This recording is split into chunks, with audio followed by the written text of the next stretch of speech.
Number 5. Bonito Musolini. The Vatican isn't just the seat of the Catholic Church. Did you know that actually the Vatican is the smallest country in the world? Despite the fact that it does exist inside Rome, inside Italy, the Vatican technically is not part of Italy, but rather its own sovereign little country. About 1,000 people live there total. But it hasn't always been this way, and the reason that it became that way is a little darker than I'm sure the church would like to admit. It was a treaty with fascist leader Bonito Musolini. In 1922, Mussolini and the National Fascist Party came to power in Italy, crushing democracy and putting up a pretty hostile dictatorship in its place. In 1929, Mussolini and the church came together to have a little meet and greet and sign a treaty, granting the church status as a private enclave, a sovereign state inside of Italy. Mussolini wouldn't bother the Vatican, and they wouldn't bother him. Mussolini even paid out a massive settlement, which the church invested and is believed to be valued at around $780 million. Alongside tax exemption and priests getting a nice salary from the Italian government. All of those benefits you can thank a fascist government for. Perhaps most illuminating, however, was a clause that protected the Vatican's dignity, meaning as part of their laws as a sovereign state, they were allowed to arrest and try anyone who criticized the people and the church. In exchange for signing this treaty, the Catholic Church publicly supported the fascist dictatorship and was recognized as Italy's official government. The Vatican's own newspaper printed shortly after the deal went down, "Italy has been given back to God and God to Italy." And they only have the support of someone who is involved in hundreds of thousands of deaths to thank. And if you're looking for way more strange, true things out of history, conspiracies about the Catholic Church, cryptids, aliens, and all sorts of freaky business, Top 5 Scary has all of that and then some. So click on through, hit subscribe, please make sure to hit that bell so you get everything and do not miss a single scream. But you do that at the end of this video, okay? We got way more Catholic Church secrets coming up. Number 4. The treacherous Pope Boniface. Let he who is without sin cast the first stone. This idea being that none of us are truly free of sin, and we're all born into this world natural sinners. Well, some people really take that idea and really run with it. And you would be surprised how high up the Catholic Church some of these troublemakers get. That's where Pope Boniface VII comes in, one of history's most notorious popes for his incredibly unholy behavior. Pope Boniface was actually so wildly controversial that Dante Alighieri wrote in the Inferno that Pope Boniface was condemned to the 8th circle of hell where the frauds were kept. It's a really good window into the sort of general mindset of the population that in their books they were imagining all the ways he'd be tormented in hell. And as a quick aside, for the comment section, Dante's Inferno, is that history's first fan fiction? There's a very serious argument to be made that it is. Anyway, Boniface saw the destruction of Palestrina, a city that had already peacefully surrendered and submitted, but that wasn't good enough for the church. Palestrina had already been burned to the ground, and goofy old Pope Boniface ordered that they plow it down to the dirt and soil to ensure that absolutely nothing of the city remained standing, a real salt-of-the-earth approach. He was definitely a guy who loved his neighbors. He really loved his neighbors, in the sense that the vow of celibacy that men of the cloth have to swear to, Boniface didn't really, believe in at all. He was alleged to engage in all kinds of parties with all manner of bedroom companions, having once stated that he felt intercourse with younger people was as natural as hands rubbing together. A really, really great guy all together, and he also loved building statues of himself all the time, so he was very prideful, which that's the worst sin of them all, really. Number 3. Galileo. Science and religion do have a place alongside one another in the world, I think. Now, science and religion have had a complicated history, they've never quite seen eye to eye, kind of always furrowing their brows and glaring at each other through the hallways, but one could never truly disprove wholly the existence of God through science, and I think science can illuminate and shine new light on ways to glorify religion, right? Maybe? Well, not particularly. As one could imagine, there's a great deal of difficulty the church has with science. In 1633, Galileo Galilei, the renowned astronomer, made himself an enemy of the Catholic Church and God for having the unbelievable, blasphemous, heretical viewpoint that the Earth orbits the Sun and not the other way around. Now, Galileo didn't quite have it all the way, since he did posit that the Sun is the center of the universe, and he wasn't super right about that, but hey, Give the guy a little credit. He was doing all this before the TI-84, okay? He was just looking up in the sky making all these guesses. Pretty smart guy. Was doing better than most astronomers out there. Now for this most heinous, disgusting, unbelievably sinful crime, Galileo was arrested and put on trial, where 10 cardinals sat before him passing judgment and trying to decide how best to punish this disgusting heretic, floating some fun ideas like imprisonment for life, torment, being burned at the stake. Again, this is all because Galileo suggested how the planets work, and he was mostly right about this, which is important to hammer home. Eventually, Galileo renounced his beliefs, saying he was wrong and he was getting up there in age and didn't want to spend the rest of his life suffering. So in an act of true humble forgiveness, the church instead decreed that instead of being burned or anything, Galileo be condemned to spend the rest of his days in his home, which he did until his passing.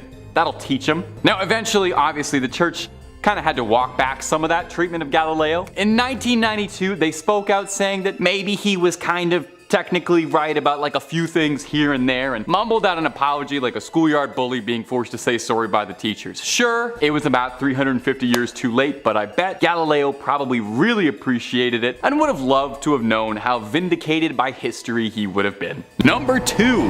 Buying redemption. Can man find redemption? Can the weight of our sins be undone? Can a person truly change his course? Can an evil man become good? These lofty questions have dominated the hearts of man for years, inspiring countless great works of art and philosophical conundrum. At religion's heart is the concept of salvation and redemption, so it might strike you as more than a little bit bizarre that at one point in time, the Catholic Church was selling absolution for a price tag. Now before we get into that, we need to talk quickly about an indulgence. No, not eating an extra large cheese pizza by yourself, but that is an indulgence of sorts. If you're like me and you've skipped Sunday Mass for the last 26 years, basically an indulgence in Catholic terms is sort of like a plan or a plea for absolving your sins. Something you have to do to absolve yourself. 30 Hail Marys, confession, that sort of stuff. In the early 15th century, after Pope Julius died, Pope Leo X would inherit the papacy. Leo loved the pleasures that came with being Pope. He loved the big hat. He loved spending lavishly. He loved voluptuous entertainment. He loved living like a king,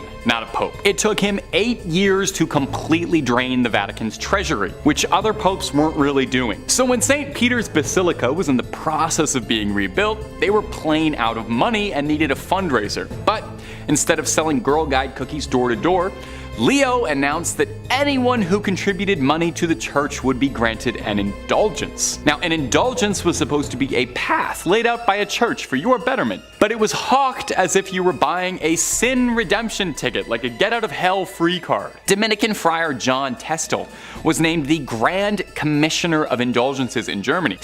Overseeing indulgences was his only job. That's the only thing this guy did to give you a sense of how many people were doing this. He sold absolution for future sins you were planning to commit later. Pay a small fee, and if you kill a guy next week, totally fine. God says it's okay. Now this probably worked pretty decent if you had a bit of coin, but if you were an average person, a serf like me perhaps, you did your best to prepare for an eternity in hell. Salvation was just another pleasure the rich had, and hell is where us poors go. Unsurprisingly, someone got very upset about this new stance from the church. He was pretty upset about this. His name was Martin Luther, and he passive-aggressively left a note on some doors like an upset roommate, and I can't remember if anything ever came out of that, if anything ever happened to him in history. It's lost to time. It's probably unimportant. Number 1. The plot of Assassin's Creed 2 was real.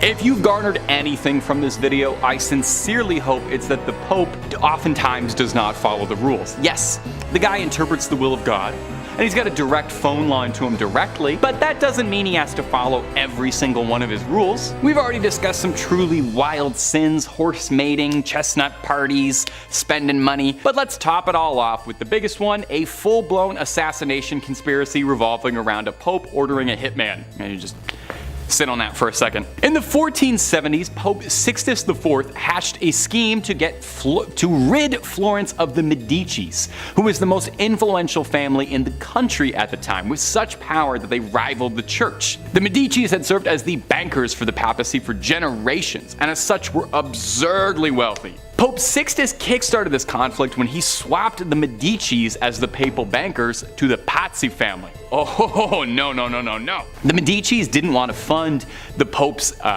claim of the town of Imola, which the Medicis wanted to claim for themselves to lord over. So, something had to be done about these meddling Medicis. Pope Sixtus contracted 2 assassins to carry out the plot against Lorenzo and Giuliano de' Medici during Easter Mass on a Sunday, which just feels unbelievably disrespectful to me. If you're the Pope, I mean, ordering an assassin against anybody, morally gray, but doing it on Easter Mass? You're not even allowed to talk in church, but you can orchestrate a political assassin? I don't know. Now, if you're sitting listening to this and you're kind of wondering why some of this sounds vaguely familiar and you don't know why you recognize these names, it's because you might recognize this plotline in between jumping into bales of hay as being a major force in Assassin's Creed 2, where protagonist Ezio Auditore da Firenze ends up helping out Lorenzo Medici a great deal. Yes! The games were really inspired by true history, save for a few extendo blades and boss fights against the Pope. Rodrigo Borgia, as far as we know, never got into a fistfight with any assassins and wasn't killed by Cesare, but I digress. If you remember from Assassin's Creed 2, Giuliano was fatally slain, but Lorenzo survived and rallied support of Florence in a war against the church. Ezio picked off conspirators, and then sailed to Naples to meet King Ferdinand to discuss a peaceful solution to the bubbling war. So in the end, the plot failed drastically because all it really did was make people think that Lorenzo Medici was the coolest guy around and brought intense shame to Pope Sixtus, and it inspired one of the best games Ubisoft ever made. Number 5, a time machine. Among the many conspiracies about what goods are hidden inside the Vatican's secret archives, one of the more popular and reoccurring ones is that the Vatican has access to wondrous technology hidden away from the rest of the world, from ancient civilizations, stuff like that. One leading theory is that among these devices is something called the chronovisor, an alleged time machine of sorts that allows the user to peer inside and see whatever time period in history or forwards they desire, like a little time camera.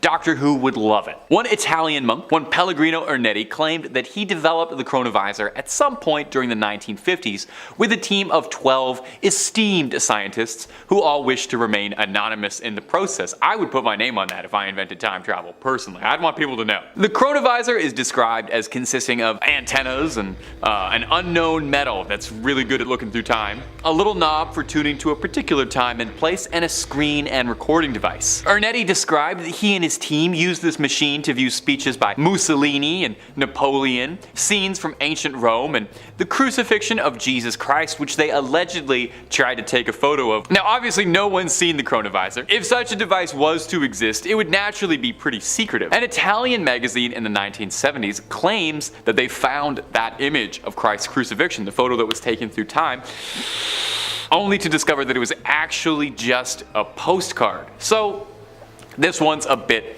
up in the air. Let me know if you think this is real, but also, you know what? Let me know what time period you would want to take a picture of, if you could see that up close. And if you're looking for way more scary content, my friends, you already know Top 5 Scary is the place to be. We've got everything scary under the sun. Cryptids, conspiracies, true crime, fake crime, aliens, UFOs, just about anything freaky you can think of. So click on through, subscribe, stay scared, and don't miss a single thing. But keep watching this video too, okay? We worked hard on it. Number 4, the 3 secrets of Fatima. Over 100 years ago, 3 young people in Portugal from the town of Fatima claimed that they were visited by the Virgin Mary herself in a vision, and the Madonna shared with them wondrous prophecies and visions onto them. These visions, allegedly, were the Second World War, the rise and fall of communism, and the death of a pope. And these were referred to as the 3 secrets of Fatima. Very cool prophecy stuff. Now, story goes that the Madonna would visit these 3 shepherds every 6 months on the 13th day of each month on the dot. She was very punctual. Influenza would end up claiming the lives of 2 of these prophets, leaving only one to share messages with the world, and then only briefly too. Conspiracies and conspiracists state that the things the Virgin Mary told the shepherds weren't quite reported on accurately, and in truth, the church knows the real secrets that were bestowed upon the Fatimans, and that these were way too dangerous to be let out and had to be suppressed and controlled for fear of civil unrest. possibly pertaining to things that could damage the church's good reputation or change the nature of society as a whole. Maybe the answer as to whether or not that dress was white and black or gold and blue the whole time. An alternate conspiracy is that there were more secrets that the church knows about but refuses to share. Maybe 4 secrets of Fatima. That makes sense. They're called the secrets of Fatima, not the tell everybody's of Fatima. You want my theory? My conspiracy? Virgin Mary told those shepherds of Fatima the recipe for KFC and Coke, and the Vatican realized quickly that information is just too sensitive. That's gotta stay under wraps. Number 3, proof of aliens. Well, we already talked a little bit about some of the incredible technology that could be inside this archive. And it's thought that the Vatican has all sorts of incredible information hidden away in its vaults that humanity, we're just not ready to know about. We're not grown up enough. One of the other leading ones is that theorists speculate that inside those secret archives is indisputable hard evidence of extraterrestrial life, that they're harboring alien skulls and remnants of amazing technology, I guess on borrow from Area 51's collection it's traveling. So the story goes that in the late 1960s, during renovations of the Vatican's archives, excavators uncovered alien skulls beneath the Vatican archives, and somewhere the predator is so upset that he lost those. Is it possible that they worried that if proof of extraterrestrial life got out into the wild, it would discredit belief out there? It wouldn't be the first time. Galileo was famously locked up for his wild beliefs about the celestial bodies that would turn out to be fairly true. So would aliens be any different? Really a different story? A Russian engineer named Genrikh Marvikich Ludwig was an esteemed scholar who in the 1920s was invited to the secret archives to study. A very prestigious position offered to less than 1,000 scholars a year. According to him, while there, he uncovered documentations that discussed the influence of aliens on civilizations like the Egyptians, the Mayans, the Mesopotamians. Ludwig found records of use of atomic weaponry predating the Manhattan Project, suggesting that this hyper-advanced technology had been in use for years, and humanity's leaps and progress were all reverse engineered from our visitors. Maybe the pyramids really were aliens. Would certainly be something if that ever came out. I hope in our lifetime, I hope we get to see some aliens, and I hope we get to see an alien elected pope someday. Personally. Number 2, the tongue of Saint Padilla. Did you know your tongue is made up of 8 muscles? Maybe you didn't. Did you know that one of the most important relics to the Catholic Church is a dried up 8,000-year-old tongue that looks like beef jerky kept inside a golden helmet that looks like something out of a dark fantasy 80s movie? Well, now you do. And have you enjoyed how much of this list is mummified bodies in gold? Because I have. St. Anthony was said to be a jewel case of the Bible, making a name for himself with his apparently extremely inspirational sermons that won the Catholic Church many new members. People would flock in just to hear what St. Anthony was talking about. Apparently, he even got a bunch of ex-Christians to reform and rejoin the faith. He was apparently an incredibly accomplished public speaker, and I would say that he had a silver tongue, but we actually have proof of what color his tongue was because it's kept in a little glass jar. St. Anthony would pass away in 1231 from edema, a horrible disease that causes a buildup and blockage of fluid in the body's tissues. Now, some 30 years later, in 1263, he was exhumed, and shocking the gravediggers who were doing it, while his body had rotted and decomposed, his legendary tongue was still intact, as incorruptible as it had been in life, allegedly still wet with saliva. I wonder if he could still taste. Seeing it was a miracle, the gravediggers took his tongue alongside the bottom half of his jaw, and they are both displayed in the Basilica of St. Anthony of Padua in elaborate gold reliquaries. But honestly, it looks like something straight out of Warhammer 40k. Does no one think this is as odd as I do? Maybe I'm an outsider. I didn't grow up terribly Catholic, so I don't really know these imagery. I know the story behind it isn't terribly scary, but the image of this tongue and jaw inside a little glass helmet wrapped in gold looks like something I would ask an AI to make if I typed in nightmare. A tongue shouldn't look like that. And I feel like a jaw shouldn't look like that either. Am I alone in this? Am I weird for thinking this is weird? You let me know down below in the comments if maybe I just lack context on all of this. And number 1, Camillus de Lellis' heart. Camillus de Lellis was a man with a big heart full of love, never ending in generosity. We know just how big his heart is because it is kept in a glass jar and it is salted to preserve its legacy. Camillus started out pretty humble, born in 16th century Naples. He would later become a soldier until a brutal gambling problem would end up overtaking his life, leaving him in rags driving a donkey cart, but he knew that a far better life was out there. Eventually, he was urged by a friar to explore the lighter side of his soul, and eventually someone was able to pierce his heart both figuratively and later literally, and persuaded him into seeking divine retribution. Camillus would devote his life to providing for the ailing, but tragically, and perhaps unsurprisingly if you spent all your time around sick people before modern medicine, a lifetime of caring for the sick led to him also becoming gravely ill, soaking up a litany of ailments, including a sore in his leg for 46 years, a rupture for 38 years, 2 callous sores in the sole of a foot, violent nephritic colics, intense kidney pain, and for a long time a loss of appetite. Now all of these things, working in tandem, would eventually claim Camillus, a man who gave his life to healing the sick. So post-mortem he was canonized and thought of as the patron saint of the sick. And what better way, I ask, to venerate a man famous for his ever-giving heart than to cut his heart out like he was in the Temple of Doom and start salting his heart like it was beef jerky. You can go to St. Mary Magdalene's Church in Rome to go see if his heart, put a stethoscope up to it, check if it's still beating, but it's pretty dried up and tucked away behind glass where you can go and pay your respects and see if it has any life left to bestow and maybe if it'll help you out with an illness at all. Number 5. Hans Schmidt. I think all of us, we want to be remembered for something amazing someday, right? That's only human. For walking on the moon, for writing the great American novel. Me? I want to be remembered for being a slightly above average YouTube host for spooky internet comment. Well, Hans Schmidt, a German priest, he's certainly remembered and found himself a legacy when he became the only Roman Catholic priest in American history to face the death sentence. They probably didn't put that on his tombstone or anything though. They say that you can see the signs of darkness from a very early age. Schmidt had wanted to be a priest since an early age, funny enough, but he was also routinely caught killing animals and drinking the fluids that were inside, and would apparently spend most of his youth at the slaughterhouse. And also his Wikipedia page mentions that he had a collection of severed geese heads that he'd put in his pockets. So yeah, maybe there were some warning signs and red flags here that people really were not paying attention to. By age 25, Hans Schmidt was ordained to be a priest and served over Mass for 4 years in Germany before relocating to Louisiana. Schmidt got himself involved in some wild crimes, doing some unspeakable things that the church covered up for him. Wasn't that nice of them? And they once again found him on the move, and he was sent to Manhattan at St. Boniface Church. Here, Schmidt would meet with the love of his life, Anna Muller.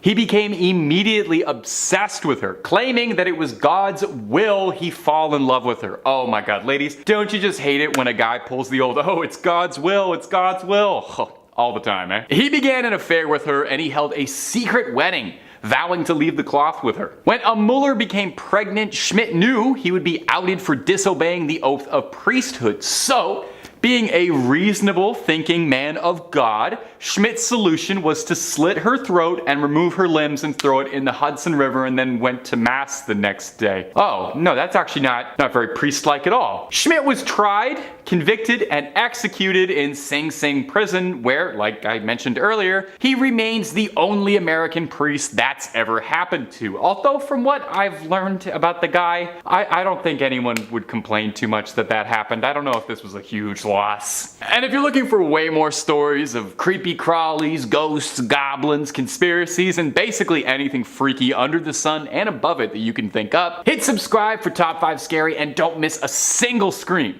Make sure you hit that little bell, but do it at the end of this video if you wouldn't mind. Number 4, Gerald Robinson. Hey, a little hypothetical question. If you're a priest, how much Satanism are you allowed to dabble in? Probably not much, right? They probably would prefer that be like as zero as possible. Gerald Robinson was a Catholic priest, but was living a double life, practicing satanic rituals in secret with horrifying consequence. In the 1980s, Robinson was the chaplain at Mercy Hospital in Toledo, where he ministered over the terminally ill. The caretaker of the chapel there was a nun named Sister Margaret Ann Powell, a kindly old woman. Shockingly and horrifyingly, Paul was killed after being stabbed 31 times, with 9 times in a deliberate shape of an inverted cross, and a smear across her forehead symbolizing a mockery of last rites. Police suspected someone was trying to humiliate Paul in death. Father Robinson was questioned, but not charged. A clergyman took Father Robinson out of his questioning, and the case would freeze for nearly 30 years. Reports on the case would disappear, and police believed there was a conspiracy of a cover-up. It wasn't until late in 2003 when police received a letter from a woman using the name Survivor Doe, claiming that she had suffered under the hands of Father Robinson, who had been assaulting women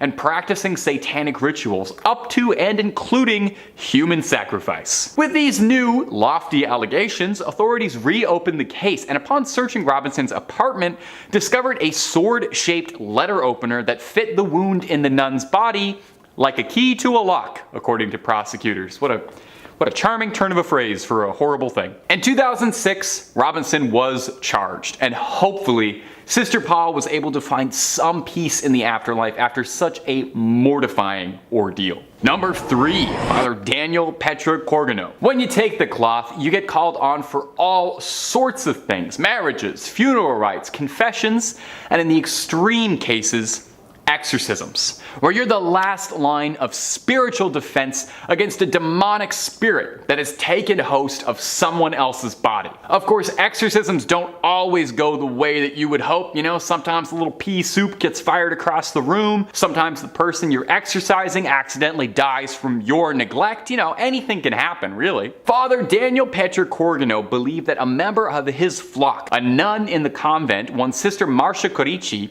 became the unwilling host to a demon that had moved in and paid first and last for rent inside her soul. Now, she was experiencing classical symptoms of schizophrenia, but Corgano believed it to be demonic possession. Sister Corici was bound at her ankles and wrists and given holy water to drink, which she threw up. I don't really blame her. I bet it probably tastes weird. Rather brutally, after this, Sister Corici was bound to a cross and was gagged with a wet cloth soaked in holy water, which we already know she doesn't like the taste of. From here, she was cruelly subjected to a round-the-clock exercising over the course of 3 days. I cannot even imagine how mentally and physically taxing that was. Now, she wasn't fed during this time, nor were any of her medical needs tended to. And I don't know how much you know about like medical stuff or the human body, but you need food to live. Sister Corici would unsurprisingly pass away from complications suffered during the exorcism, leaving this earth a free soul, if for nothing else. Now, Father Corgano would undergo investigation for his involvement in Cornici's death. He insisted that he was simply following God's plan and that he was trying to cure her the way God intended, and her death was an unfortunate accident and not his intention. Well, sure, you didn't kill her, but you did tie her to a cross and not feed her for 3 days, so you definitely helped. I don't know how to tell you. In the end, though, Sister Cornici's death was officially ruled to be caused by an overdose of adrenaline injections when she was taken into the hospital. Ah, okay, well that clears it up then. Total accident. In second place, we have the exorcism of a satanic queen. This tale in particular comes from Dr. Richard Gallagher, who is an Ivy League educated, board-certified psychiatrist, and who performed a mental health evaluation on our sad woman to make sure it wasn't, an instance of something that could be helped with modern medicine first and foremost. He described her as a middle-aged woman who wore flowing dark clothes and black eyeshadow, and while she was charming and engaging, she was also part of a satanic cult. This is where I swear I'm not part of a satanic cult, even though that visually fits my aesthetic.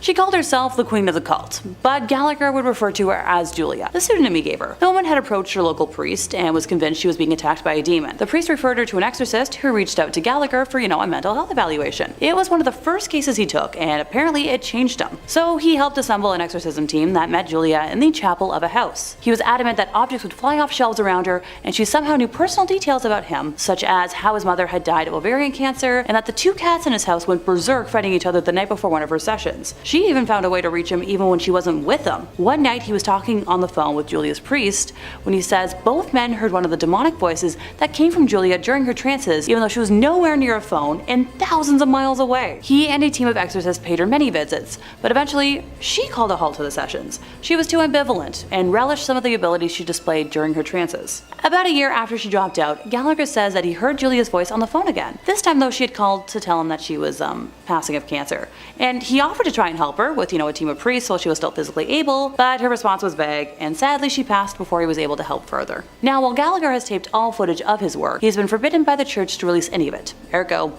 sorry folks, I got nothing. In first place, we have Ed and Lorraine Warren exorcism footage. Me talking about Ed and Lorraine Warren? I know, a shocker. While the video is blurred on YouTube to protect the identity of the poor girl, I personally think it's up there as one of the most frightening things I've ever seen. At an hour and 20 minutes long, it depicts a Catholic bishop in Connecticut attempting to converse with a demonic entity that has possessed the body of an innocent young woman while her family restrains her. Ed and Lorraine were the ones to alert the church to the possession after meeting her during an audience chat session that was held at the conclusion of one of their public presentations. During portions of the exorcism, when prayer is done, you can hear the demon acting wildly, and it originally refuses to give its name, both of which are quite common in cases of demonic possession. Eventually we learn that there are 4 demons possessing our victim, with one of them identifying themselves as Robert, a name associated with the son of Satan. I'll let a snippet roll now, allowing you to hear the woman for yourself. This footage was unreleased until after the passing of Ed and Lorraine, and it's believed that they were told by the Catholic Church to specifically keep it under wraps, but their son-in-law doesn't have the same fear or respect for the church, depending on one's opinion. Number 5. St. Mary the Virgin Church. Clop Hill, England. I gotta say, that sounds like it's a fake place, like where Sir Topham Hatt lives. Well, not only is it real, but it's home to a bone-chilling haunted church, St. Mary the Virgin Church. Now, St. Mary was built in 1350 outside the main settlement of totally real place Clop Hill. Traditionally, churches are built facing the east. I didn't know that. It's so it can align with the sun rising, which in Christianity is associated with heaven and the Messiah. Churches have their altars facing east, so you pray in that holy direction.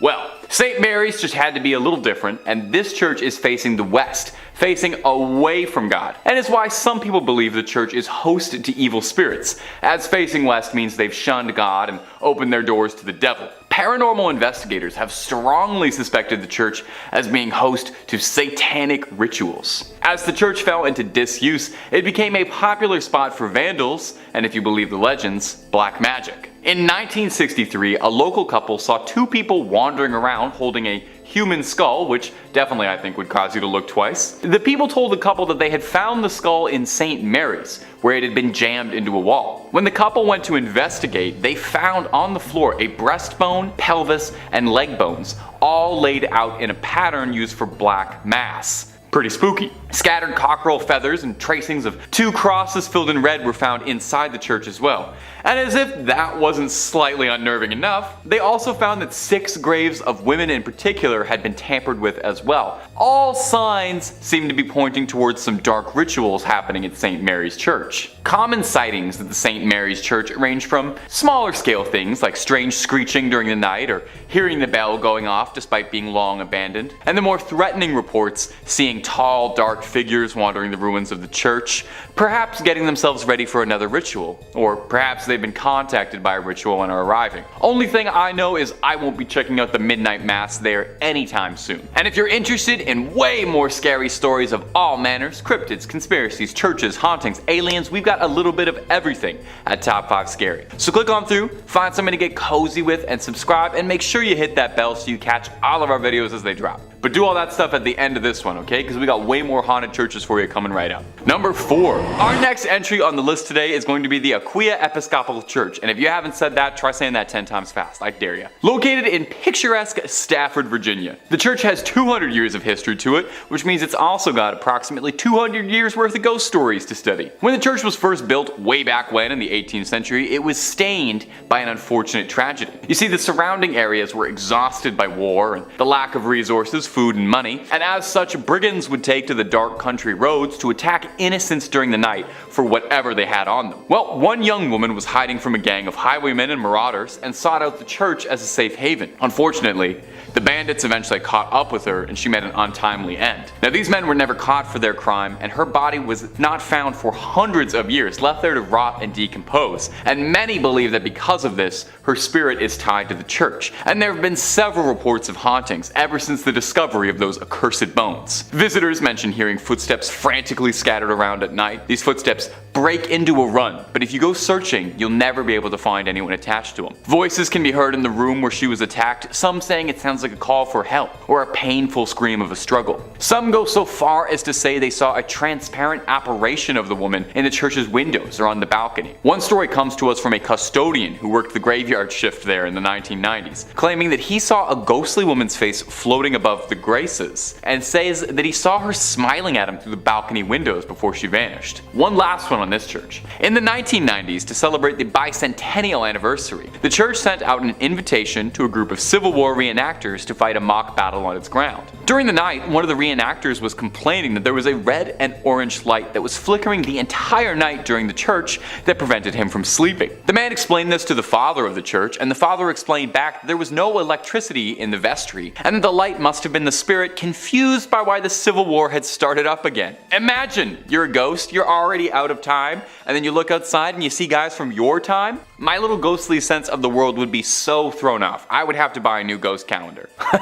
Number 3. Monaster Nagayal Duff. Or Abbey of the Black Hag if you don't got all that time. Wow, you see that? You see what that church is called in that little chyron below me right now? I'm just supposed to pronounce that with like my lips? Okay, it's also called the Abbey of the Black Hag, and that's what we're going with. We're not calling it that other thing. I'm not doing that. Black Abbey of the Hag, only name this church has ever gone by, and it was built in 1298. And it was one of the well-known medieval convents in Old Ireland. The remains of the abbey still stand today in a secluded valley, making it already mysterious and supernatural place just that much more supernatural and overgrown and spooky. I mean, the place is called the Abbey of the Black Hag. You don't name a place that unless it's extremely haunted or if there's like a cool boss fight or something there. Sounds like it's straight out of Dishonored. It's believed that the last abbess, horrible word by the way, in charge of the abbey practiced witchcraft, and in the scary way, okay? She brought death, misfortune to the surrounding areas. Pope Martin V condemned the abbey, not being down for witches at all. The accused witch left to live out in the damp, deserted abbey by herself, which she probably loved because it sounds scary. Over time, her skin blackened, her hair furled, and her soul twisted, leading to the place being renamed the Abbey of the Black Hag. And if you can believe it, there's actually more to this one. The Count and Countess of Desmond once called the abbey home when attempting to flee their attackers, where the Countess was fatally struck by an arrow and buried by her husband. But it wouldn't be the end of the Countess, because sightings of a ghostly figure around the ruins of the abbey were common, meaning someone eventually went to dig up that grave, finding worn out finger bones, meaning she was still alive when she was buried. It's said now that a woman's panicked shrieking can be heard in the early hours around the abbey. Number 2 on our list is the Vatican Bank. Yeah, totally not suspicious at all. Buckle in because there is a lot to unpack here. Formerly known as the Institute for the Works of Religion, the Institute, or the IOR for short, was founded in June 1942 by papal decree of Pope Pius XII. Guess when they presented their first public operations report? Nope, not 1943. Try again, I'll wait. Nope, not even in the 1900s. 2013. Yeah, you heard me correctly. 70 freaking years later, they produced their first annual report. You know, the thing that's supposed to be presented every year so no one does anything shady or illegal. Previous to this, all internal ledgers were destroyed every 10 years in accordance with their policy. So did they exist or not? The IOR's role is to safeguard and administer property intended for works of religion or charity. The bank accepts deposits only from top church officials and entities, and is run by a president but overseen by 5 cardinals who report directly to the Vatican and the Vatican Secretary of State. So they only report to themselves. For reference, all banks that operate in Canada have to report to the Minister of Finance. Former bank president Ettore Tedeschi and the Vatican Bank have been investigated on 2 separate occasions for money laundering. Yeah, nobody saw that coming. In March of 2012, JP Morgan Chase closed a Vatican account in Milan after the IOR was unable to respond to questionable money transfers. In 2010, Italian authorities seized $30 million from a Vatican account at Italy's Credito Artigiano Spa following allegations that the IOR violated anti-money laundering laws. Ettore and the bank were both denied wrongdoing, and no charges were ever filed. The money was released after IOR promised to pass measures to come into full compliance with international standards on money laundering and terrorism financing. Yeah, those measures, as of 2023, still have not been passed. In September of 2019, German Cardinal Reinhard Marx, who was in charge of the Vatican's Economic Council, confirmed that Pope Francis had instructed him to reduce costs in an effort to eliminate a deficit that is estimated to be around 70 million euros. Don't get excited. That's not a concrete number from them, because that would be, too transparent. The exact amount is up for debate because the Vatican has not published a budget since 2015 and has been without an in-house auditor for 2 years. Pardon me while I slowly blink here. The Vatican enjoys a property tax break for all non-commercial properties containing a chapel. So using this loophole between the years 2006 and 2011, the Vatican evaded taxes that amounted to about 4 billion euros. The European Court of Justice ruled this illegal, and the Vatican had to cough up 4 billion euros as post-dated tax. Sure, because every normal organization has that kind of money just lying around. The Vatican did not entirely pay for evading taxes, and it's argued that if you take into account the taxes they evaded dating back to 1992, the total amount's going to be over 13 billion euros. That's right, billion. On the 28th of June in 2013, 3 people were arrested by the Italian police on suspicion of corruption and fraud, having planned to smuggle 20 million in cash from Switzerland into Italy. One of those people arrested was Monsignor Nunzio Scarano, previously senior accountant at APSA, the Vatican's administration of the patrimony of the Apostolic See. Try saying that 5 times fast. In January of 2014, he was further charged with money laundering through IOR accounts in yet another investigation. I'm seeing a pattern here. Are you? According to a police statement, millions of euros in false donations from offshore companies had moved through his accounts. Already in July of 2013, the IOR had frozen the money in his accounts. In July of 2016, Nunzio was acquitted of allegations of corruption, but was given a 2-year sentence after being convicted of lesser charges of making false allegations. His money laundering trial in his hometown of Salerno is still pending at this time. The other person arrested was a bank person and a former Secret Service agent. In February of 2017, a court in Rome convicted 2 former top Vatican bank officials, Paolo Cipriani and Massimo Tullioff, for omissions in communications involving 3 small transfers. Paolo was a former Vatican bank director, and Massimo was his former deputy. They were, however, acquitted of a more serious money laundering charge, which involved 60 million in transfers, and were sentenced to 4 months and 10 days in prison. They were also forced to return $6,000 each. Oh, so glad they had to return so much of that money. In 2018, Vatican prosecutors indicted former Vatican Bank president Angelo Colloia and an attorney, Gabriele Liuzzo, for embezzling 62 million and using a real estate scam between 2001 and 2006. Oh yeah, totally a safe bank to put money in. And in first place, we have some unethical history German stuff. Thanks to guidelines, I have a lovely dictionary of words I cannot say, so I'll try to give y'all a little list right now. Yahtzee gonna represent a group that carries about, a very distinct flag, and evil dictator Schmiedler is their leader. I'll just use evil dictator or cruel dictator. I hope y'all can follow along, because things are about to get dicey. Remember that bank I just talked about? Yeah, time to get even more in depth. A filed lawsuit claims that during the dictator's reign, the Vatican Bank received at least 200 million Swiss francs from his puppet Utasha regime, money that his followers allegedly looted from groups of people they set out to eliminate. The class action suit, headed up by attorney Keelan Friesen at Minneapolis law firm Zimmerman Reed, involves 2,000 plaintiffs who are seeking an accounting of purported funds as well as restitution that can amount to around $200 million. The claim also names, unidentified Swiss, Austrian, Argentine, Spanish, Italian, Portuguese, and German banking institutions, where plaintiffs' lawyers say some of the plunder may have been routed to help the war criminals escape to Argentina. The suit relies on once classified documents from various countries that have been made public in recent years, as well as a 1998 U.S. government report issued by Commerce Undersecretary Stuart Eizenstat. Some of the report's most damning evidence appears in a 1946 intelligence memo from a U.S. Treasury agent named Emerson Bigelow, who states that the Swiss francs were held in, you guessed it, the Vatican for safekeeping. The Vatican has constantly denied allegations of receiving Yahtzee gold and said in its internal review that they showed no trace of such funds. Sure, I'm totally gonna trust the internal review from a bank that destroyed their records for 70 years before going public. One of the reasons the Vatican has been criticized is that it refuses to open its archives as others have done. A key figure in helping the Utashi was Krunoslav Draganovic, a Croatian priest who was head of the College of San Girolamo in Rome. Men from Croatia who wanted to become priests lived at San Girolamo while studying for ordination. After World War II, the college served as a safe house for the Utashi underground. It is alleged that Draganovic had aided the military and civilian leaders who had been in power in Croatia and committed war crimes.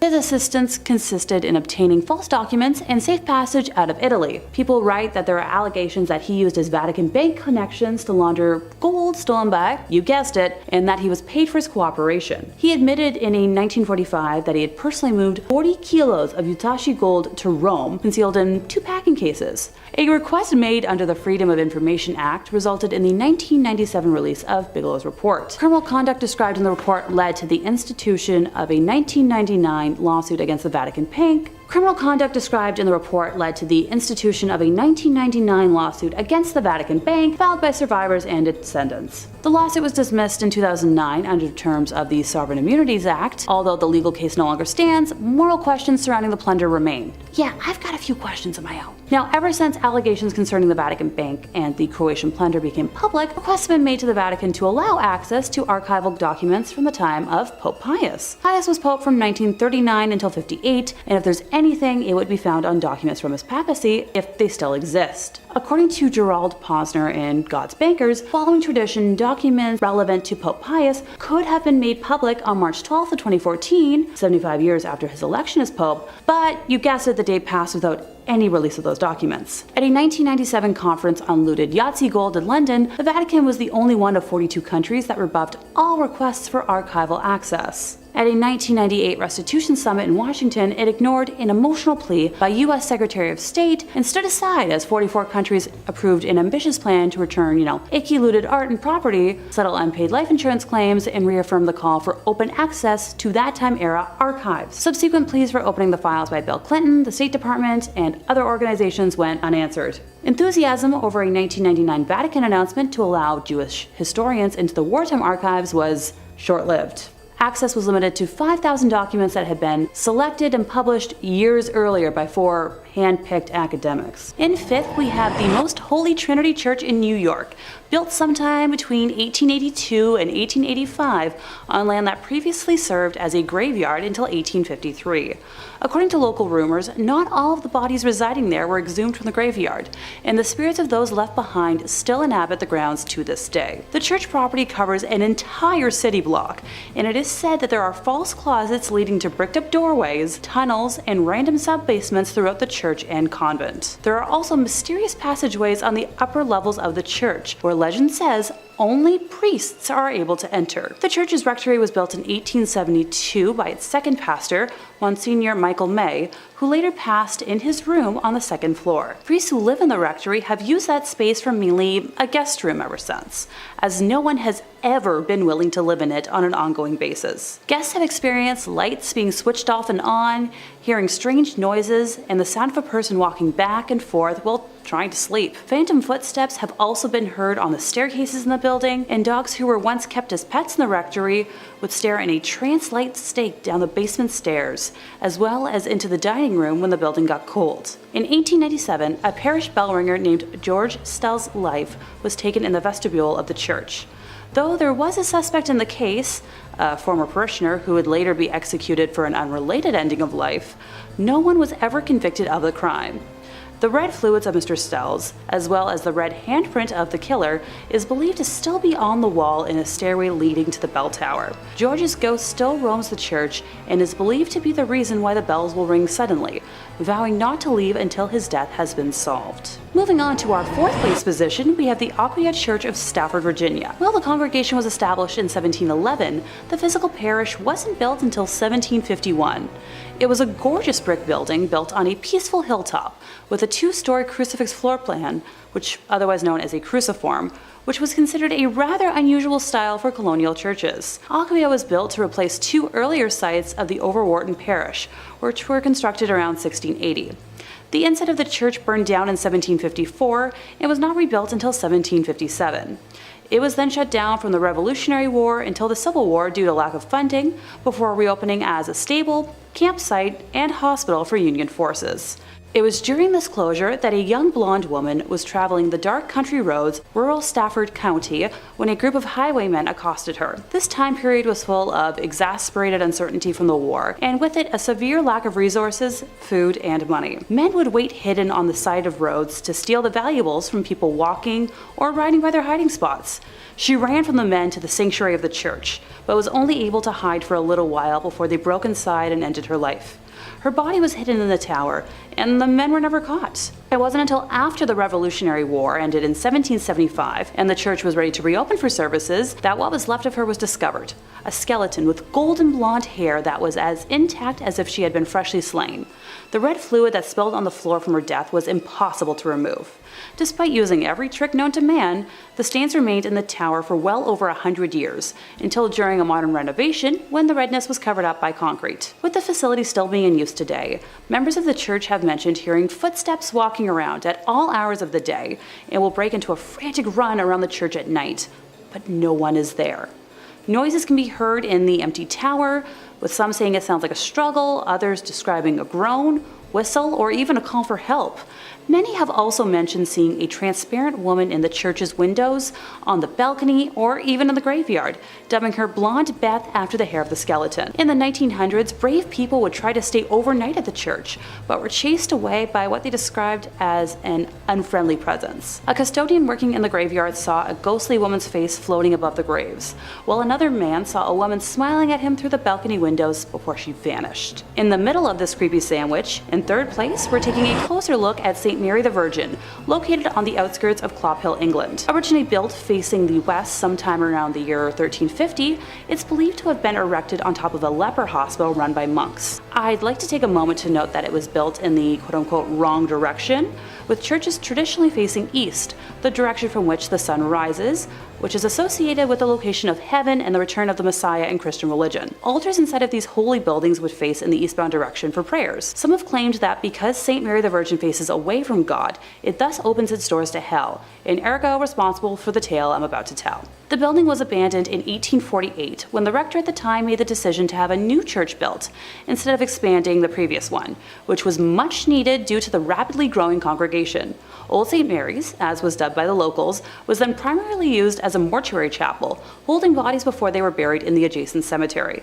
By the 1950s, St. Mary's had become so run down that it could no longer fulfill that use, with just the outdoor walls and tower remaining. In March 1963, the tomb of an 18th century apothecary's wife was broken into, and the bones were arranged ritualistically in the middle of the church.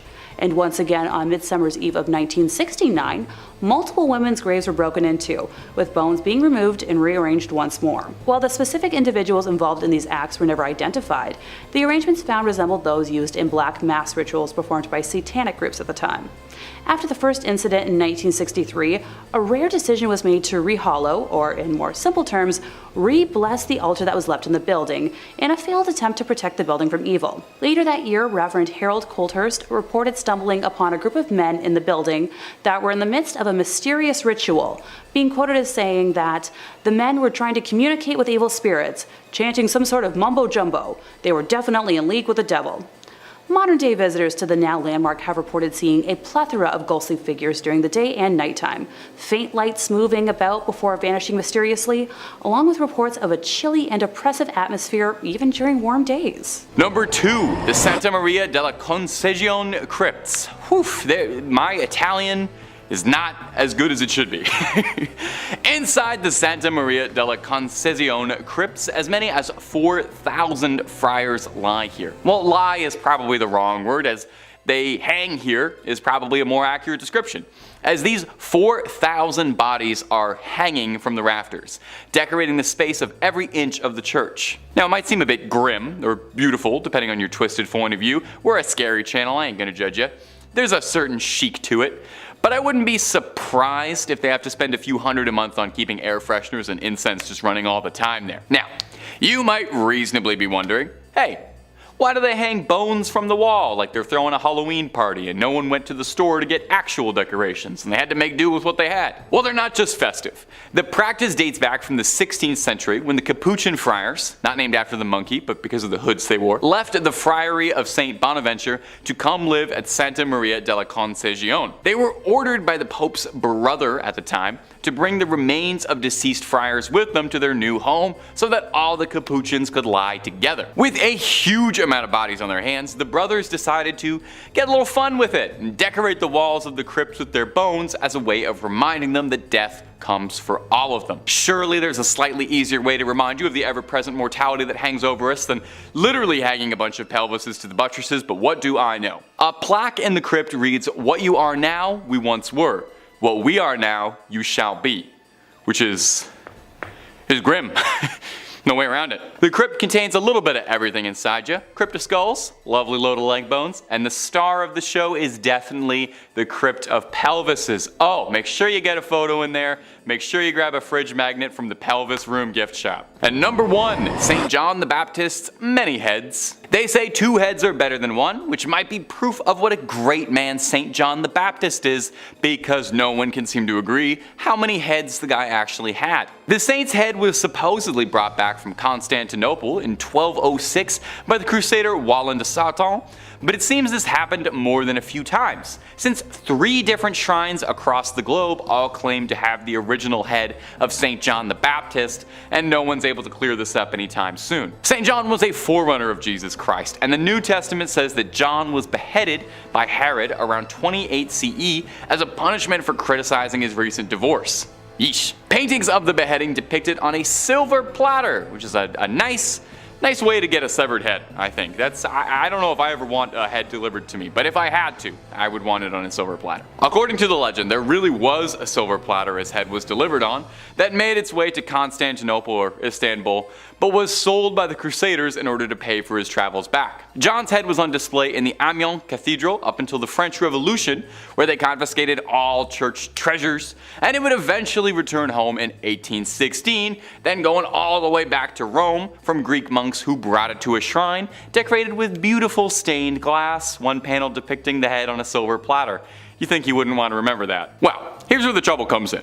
A German museum in Munich also takes great pride in having St. John's head. The Munich Residence Museum contains a bunch of other holy relics, but their most prized is the alleged St. John's head, although no one really knows how it got there. This skull is wrapped in cloth and heavily interred with gems. Now 2 would be impressive, but St. John's got a crowd worth of heads because he's got 3. His last head can be found in Damascus, Syria in the Umayyad Mosque, one of the oldest and largest mosques in the world. This relic, also not exposed, wrapped in a cloth, and is currently located in a shrine dedicated to the saint. So will the real John the Baptist please stand up?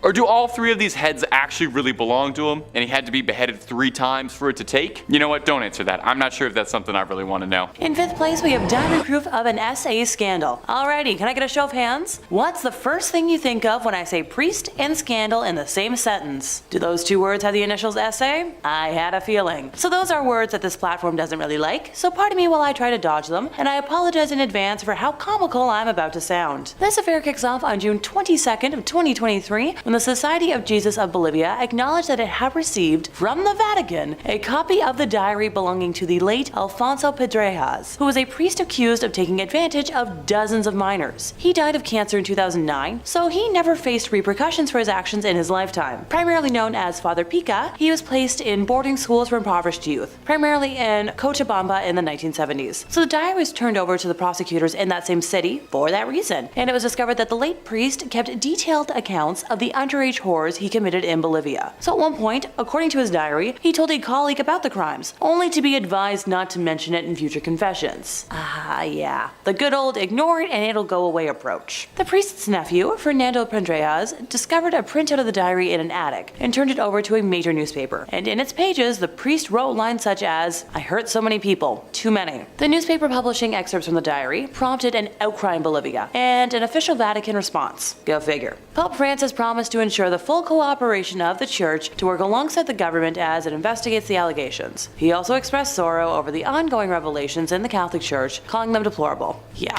okay. And remind me again, what does full cooperation mean? Coming from an institution that covers up more than it discloses, pardon me if I take that with a pound of salt. Bolivian President Luis Arce has called on his country to strengthen controls to prevent foreign priests with, a history of sexual crimes from entering the country. Which, it's fine, and obviously I support that, and, great, but it's hard to find that out when the Church is super skilled at covering things like that up. Priest Jordi Bortomeu, a sex crime investigator from the Vatican, arrived in Bolivia back in May to gather information about prevention efforts being undertaken within the Church to stop these kinds of crimes. Well, that sums it up right there for me, folks. The Church has its own sex crime investigator. It's such a problem that they have a specialist.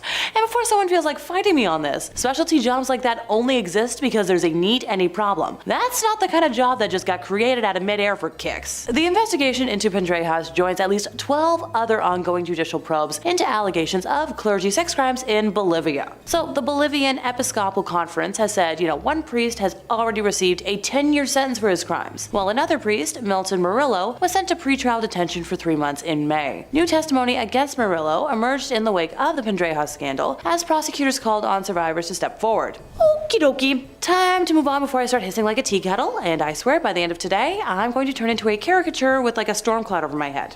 In fourth place, we have a drastic loss of support. So in Germany, people who are formerly members of a church pay a so-called church tax that helps to finance it in addition to the regular taxes that the rest of the population have to pay. If they register their departure though with local authorities, they don't have to pay it anymore. Granted, there are some exceptions for like low earners, folks who are jobless, retirees, students, and etc. But I'm pretty sure here in North America, all money given is through donation, and you just, stop going on your own terms if you want, but it's more complicated elsewhere. But also feel free to let me know in the comments if I'm wrong, because I'm not a certain expert on Catholicism. Anywho, more than 500,000 people formally left the Catholic Church in Germany last year, which was significantly higher than the previous record. The German Bishops' Conference said specifically that over 522,000 people left the church last year, which is up from around 350,000 in 2021. In comparison, only 1,447 people joined the Catholic Church, which was around the same as the previous year. The departures left the number of Catholic Church members in Germany at nearly 21 million, which is just under a quarter of the population. Now, the Bishops' Conference didn't detail reasons for departures in this annual release of statistics, but many people have turned their backs on the church in recent years, amid fallout from scandal over bad things done by clergy and others. Wow, I'm shocked. In 2018, a church-commissioned report concluded that at least 3,667 people were harmed by clergy in Germany between 1946 and 2014, with more than half the victims being under 13, and nearly a third of that served as altar boys. Various dioceses tasked law firms or others to put together reports on their own past handling of these cases, which has led to massive tensions in the Cologne Archdiocese, where the Archbishop, Cardinal Rainer Maria Wolkai, drew widespread criticism for his handling of a report he commissioned. His offer of resignation has been pending with the Pope for months. Now, an independent report in the Munich Archdiocese, where the late Pope Benedict served as Archbishop from 1997 to 1982, last year faulted the handling of cases by a string of church officials past and present, including the then Cardinal Joseph Ratzinger himself. The head of the Central Committee of German Catholics, an influential organization, said she was sad but not surprised at the number of departures last year, and has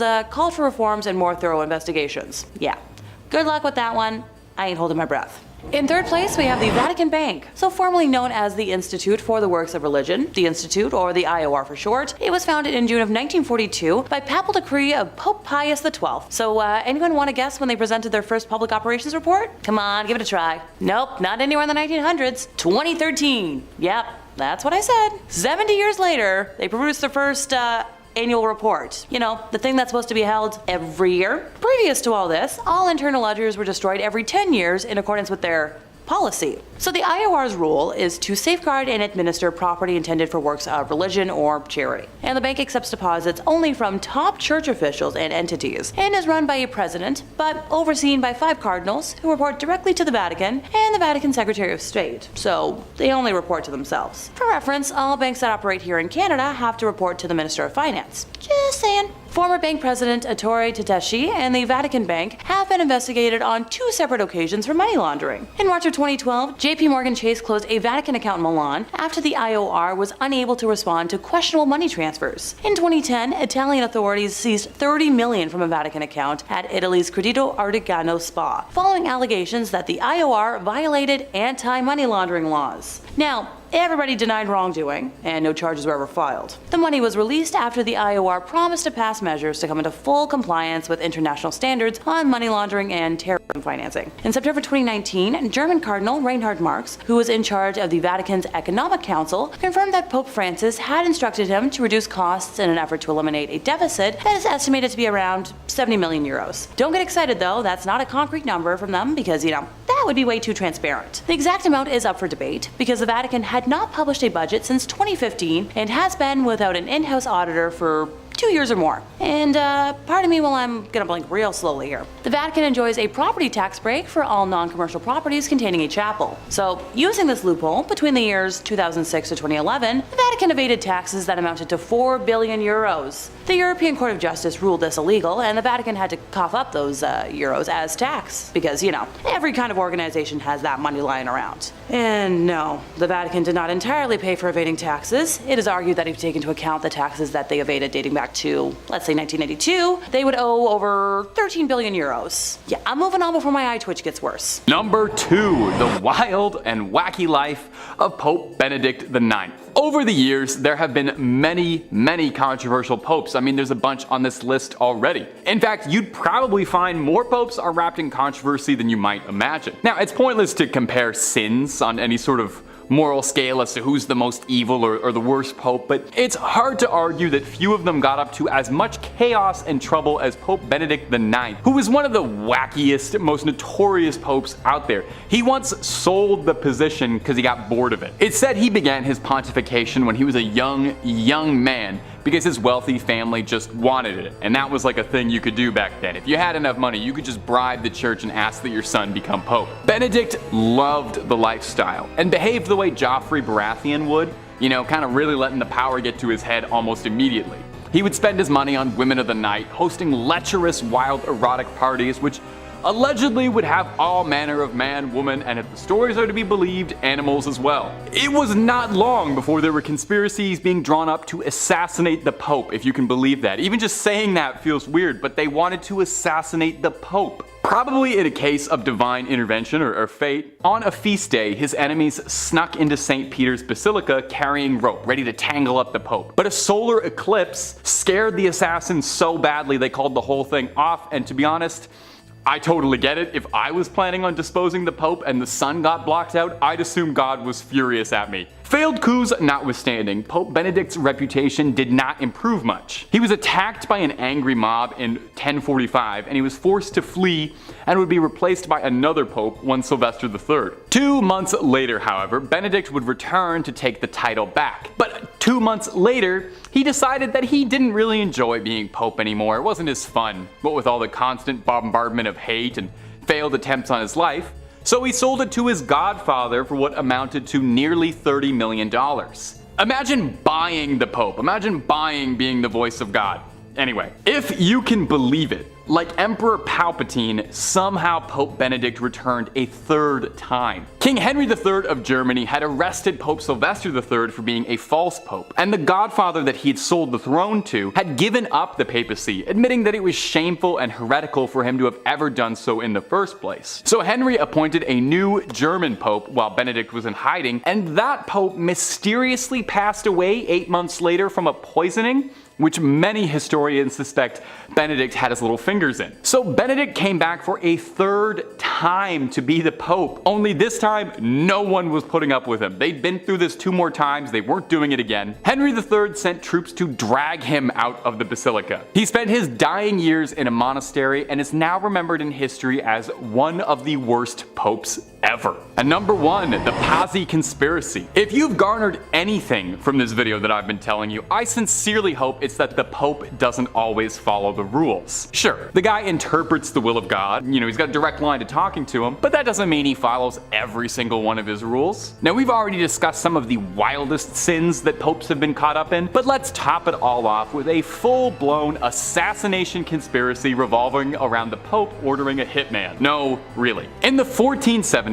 Pope Sixtus IV hatched a scheme to rid Florence of the Medicis, the most influential family in the country at the time, rivaling the church. The Medicis had served as the bankers for the papacy for generations, and as such were loaded. Pope Sixtus kickstarted this conflict when he changed the Medicis over as the bankers to the Pazzi family, who were more loyal to him. The Medicis didn't want to pay to help the Pope claim the town of Imola, which the Medicis themselves wanted to lord over. So, with these in the way, the Pope thought that something had to be done about these meddling Medicis. So Sixtus contracted 2 assassins to carry out the plot against Lorenzo and Giuliano de' Medici during Easter Mass on Sunday. which just feels unbelievably disrespectful if you're the Pope, you know? You can't talk in church, but you can orchestrate a political assassination. That's fine to do on Sunday, on Easter Sunday? Now, if you're sitting here listening to this and you're kind of scratching your head because you feel like all of this sounds a bit familiar, imagine you have a white hood on and you're jumping into a bale of hay, because this was a driving plotline in Assassin's Creed 2, where protagonist Ezio ends up helping out Lorenzo Medici a great deal. Yeah, no, the games were really inspired by true history, you know, save for a few extendo blades and boss fights against the Pope, but a lot of that stuff really did happen. History is just as weird as the video games make it out to be. Now, if you remember from Assassin's Creed 2, Giuliano was fatally slain, but Lorenzo survived and rallied support of Florence in a war against the church. Lorenzo picked off conspirators and then sailed to Naples to meet King Ferdinand to discuss a peaceful solution to the bubbling war. There's a reason they called him Il Magnifico. This guy was great at strategy. In the end, the plot failed drastically because all it really did was cement people's support to Lorenzo Medici. People loved the fact that he survived an assassination. They made a medal commemorating this for him, and it brought shame to Pope Sixtus, and it inspired one of the best games Ubisoft ever put out. Number 4, The Banquet of Chestnuts. Believe it or not, this might shock you, more than a few popes have been less than pious. You know, we'll go deeper later in the list, but several popes would be on the naughty list. Among them, Alexander VI, who you might know better as Rodrigo Borgia. Rodrigo was said to have some pretty bizarre hobbies, even by papal standards. He apparently loved to watch horses mate. That was apparently one of his favorite ways to spend an afternoon. Once or twice, sure, you know, we all get curious, Rodrigo, but frequently, I don't know, man. I don't know. Maybe you have to be there. Anyway, that's not even the most controversial thing the Borgias were involved in. Seriously, look up the Borgias after this video, there was a lot. One of the most infamous things Rodrigo got involved in was called the Banquet of Chestnuts, sometimes referred to a little more colloquially as the Joust of... I don't really think I can say this and stay in the family-friendly guidelines. The Joust of Women of the Night, if you know what I mean. Are you following? It's a word that they say in Game of Thrones a lot. And if you don't know what I'm talking about, maybe you're not old enough to be watching this channel. The joust that shall not be named wasn't quite a literal joust, although there was a great deal of thrusting and charging. Excuse me. Cesare Borgia, real-life Jaime Lannister and one-time Assassin's Creed Brotherhood villain, arranged a banquet in his chambers in the Vatican with 50 of the hardest-working courtesans of the time. They danced after dinner, then disrobed, and then the joust began. Rodrigo and his family gleefully threw chestnuts on the floor, forcing the women to grovel around their feet like swine. They offered prizes, clothes, jewelry, all sorts of baubles for the man who could fornicate with the most courtesans, that's pretty interesting. That's a pretty interesting event for the Pope to preside over. Think about the next time you're at an official church event in your community, like a bake sale or something. Just think about the other events the head of the Catholic Church and the voice that speaks to God was holding and participating in. Number 3, killing Joan of Arc over pants. Joan of Arc is a very familiar name to Catholics and, well, just about everybody. She's a pretty famous historical figure. You probably know her famously as a saint. You might recognize her as a force for feminism. I think she was in one of the Bill and Ted movies. Well, her status as a saint came a long time after some trouble she was embroiled in with the church, who at one time saw her as an enemy to their very ideals, going so far as to consider her their #1 enemy.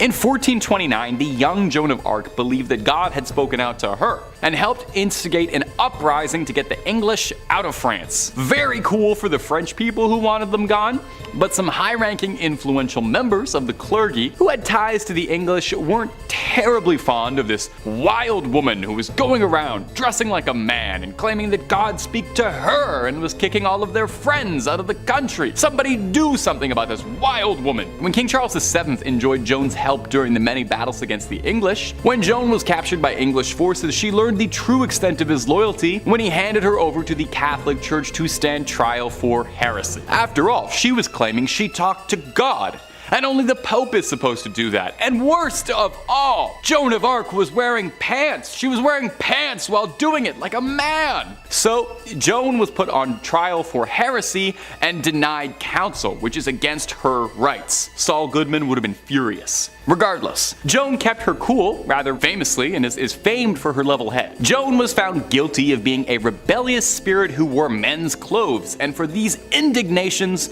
was burned alive at the stake in front of a cheering crowd. In 1456, some 25 years after her horrific death, King Charles VII felt kind of bad about that whole ordeal, ordered an investigation, and made her a martyr. It wasn't until 1920 that she was officially canonized as a saint. Think of it like a heavenly apology. I'm sure the water's fine, I'm sure the air is cool, no bad blood between Joan and the Catholic Church. I bet she's having a great time. I'm sure she appreciated it. Number 2, proof Jesus never existed. Or did. Now, among the things that you would think the Vatican would really want to keep hidden and on the DL would be proof that the Lord and Savior did not exist. This is another popular conspiracy theory emanating about the Vatican, that one of the things they're trying to cover up is some alleged document that insists Jesus as we know him wasn't quite real or wasn't as reported accurately. That would make sense. If I was the Pope, that would be like the number one thing I would want to keep under wraps, right?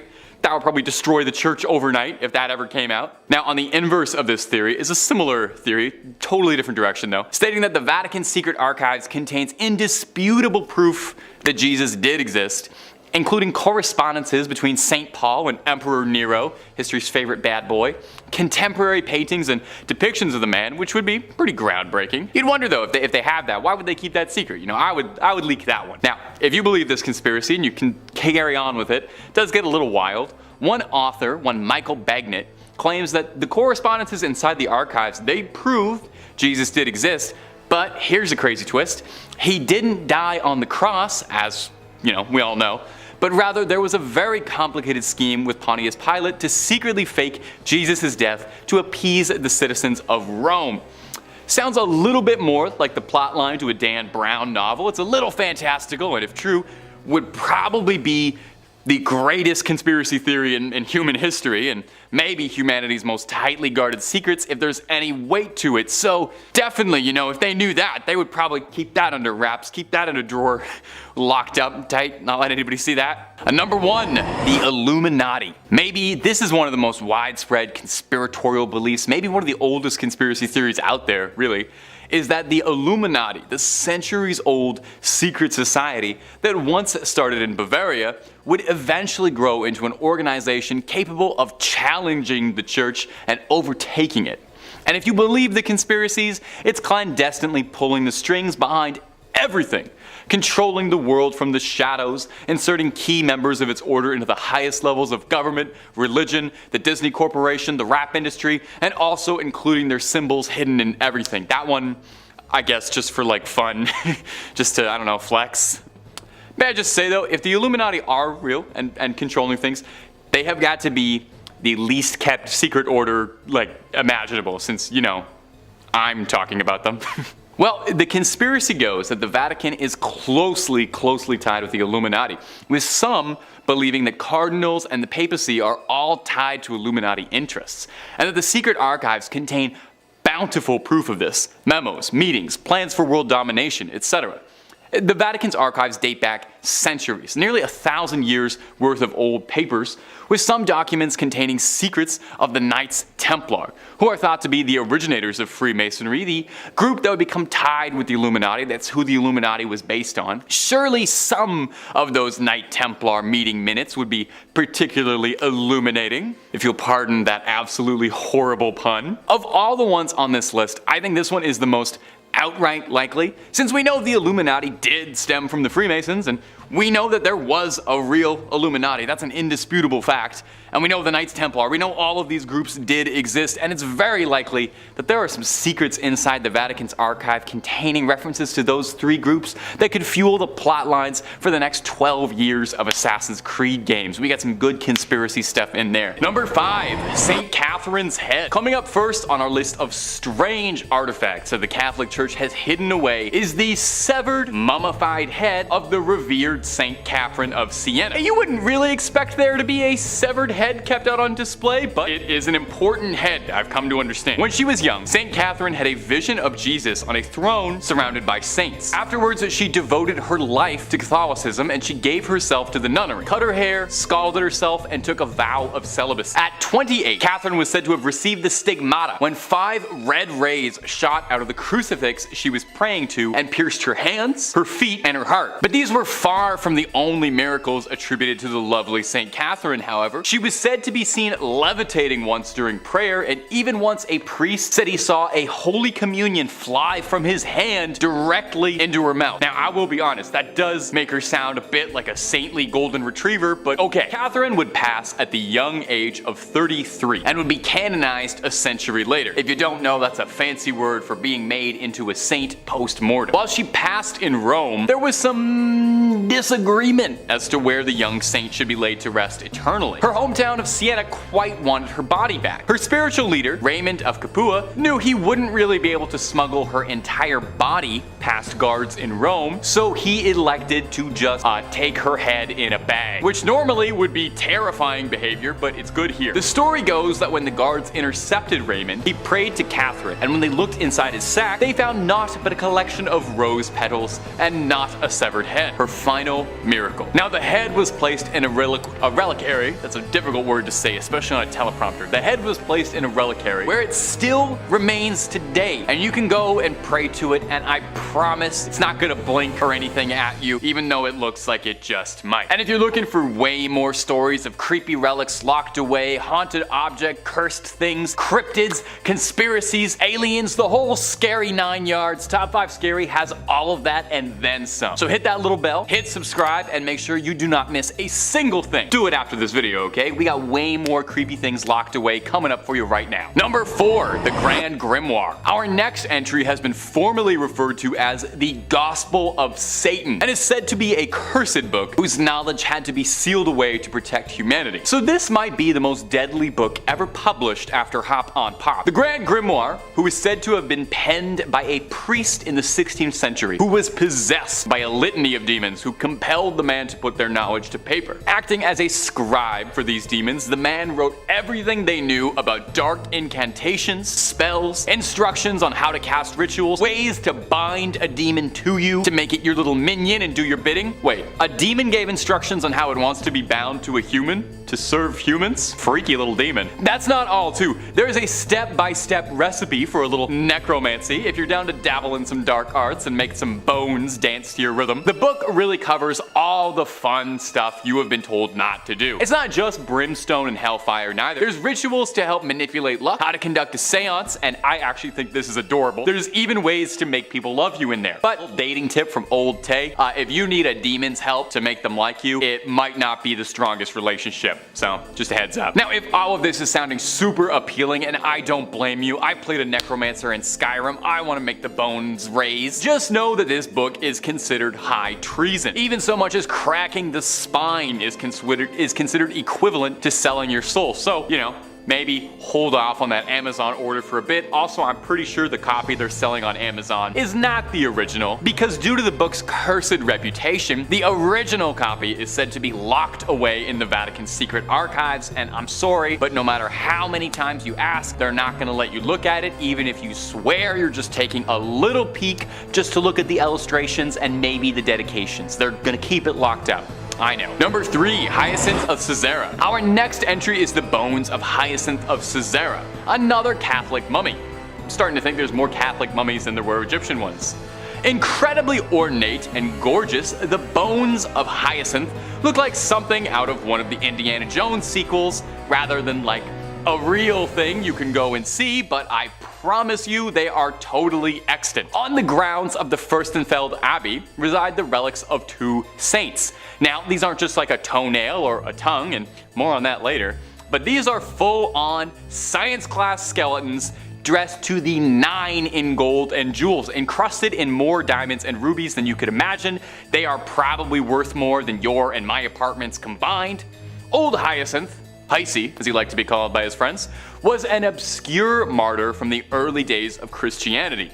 slain by the Romans for his faith. We know precious little about him today, but we know that his name appears in a list of martyrs from the 4th century, which suggests that he used to be pretty important, and he was popular enough to write his name down on a list, much like what I'm doing right now. Look at how history repeats itself like that. Isn't that fascinating? Now, Hyacinth's skeleton showed up at the Church of the Assumption in, I'm going to excuse the pronunciation here, Fürstenfeldbruck near Munich at an unknown date. Did somebody just dropped him off? Somebody just dumped a bag of bones on the front step like he's a baby you're giving up for adoption at the fire station? No more questions. The church was sacked by the Swedish army in the 17th century, and when it was rebuilt, they really went all out with the decor, going over the top, a little baroque, including a skeleton decked out in bling, looking like he is about to take over the skeleton rap scene. So that's Hyacinth, largely not remembered in life for any particular reason beyond being slain for his religion, and remembered forever as a ludicrously swagged out skeleton. We can all only hope for similar legacies as dear sweet Hyacinth. Number 2, the wild and wacky life of Pope Benedict IX. Over the years, there have been many controversial popes. In fact, I would bet you can probably find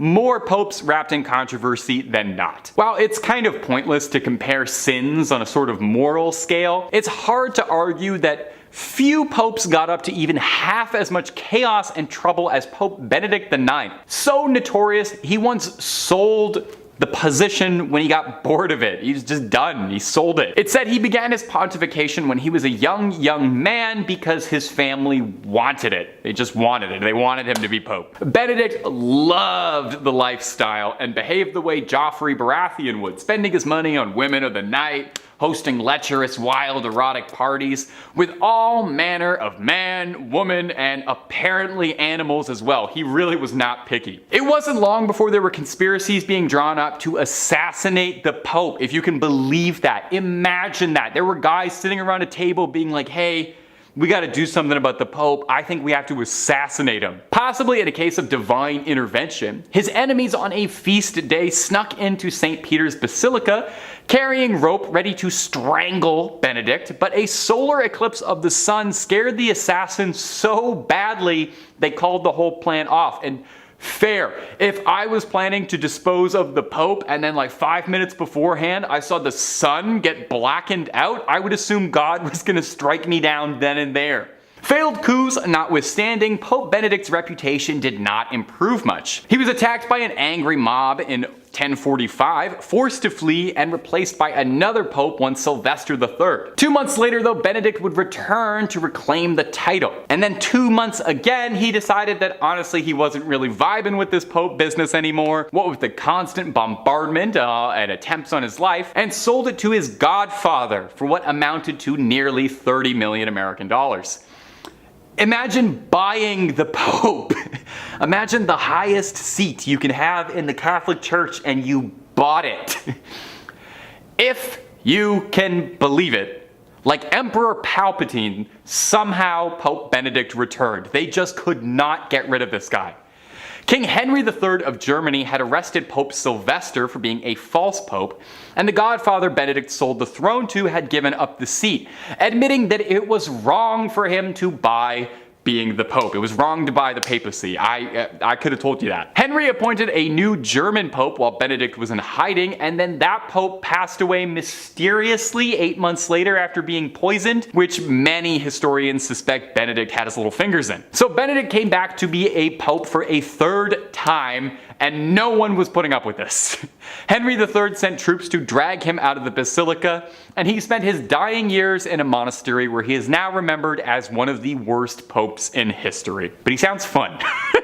Number 1, Oliver O'Grady. All of these people have been awful or downright embarrassing examples of priests, and yet Oliver O'Grady might be the worst of all of them.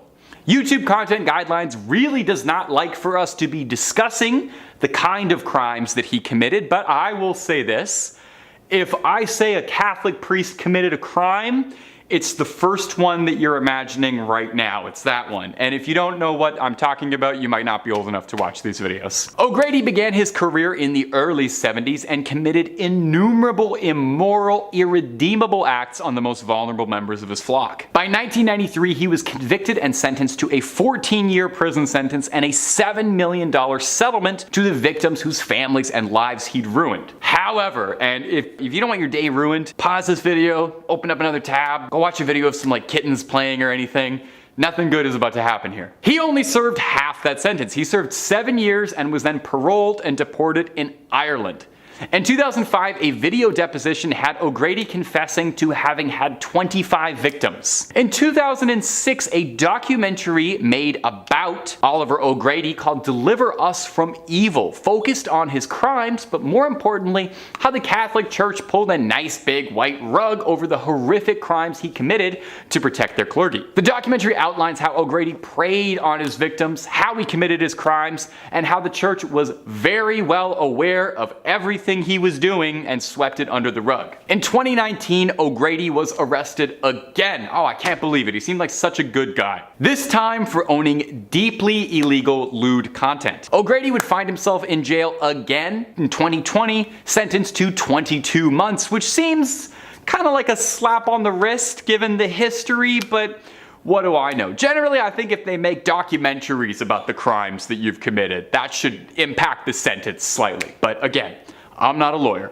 I'm just a YouTube host, and I'm just Tay. In 5th place, we have an exorcism filmed through a peephole. So it's no secret that exorcisms are still a practice done today, but the Catholic Church really likes pretending that they don't because of the negativity around it. Technically speaking, the Catholic Church authorizes the use of exorcism for those who are believed to be the victims of demonic possession. Specifically, in Roman Catholicism, which is what I grew up with, exorcism is a sacramental but not a sacrament, so unlike baptism, confirmation, first communion, or confession. Unlike a sacrament, exorcisms depend on 2 elements: authorization from valid and legitimate church authorities and the faith of the exorcist. The church will ask publicly and authoritatively in the name of Jesus Christ that a person or object be protected against the power of the evil one and withdrawn from his dominion. Now, the rite of exorcism was revised in January of 1999, making it a lot less Latin, and assumes that, possessed persons retain their free will, although the demon may hold control over their physical body. It involves prayers, blessings, and invocations with the use of the document of exorcisms and certain supplications. Typically, the individual will be restrained and the priest will perform a ritual of prayers to remove the evil spirits. Solemn exorcisms, according to the canon law of the church, can be exercised only by an ordained priest or higher, with the express permission of the local bishop, and only after a careful medical examination to exclude the possibility of mental illness. The Catholic Church has between 500 to 600 official exorcists, with the vast majority operating in Latin America and Eastern Europe. Now that we're all clear on the formal definition of exorcisms,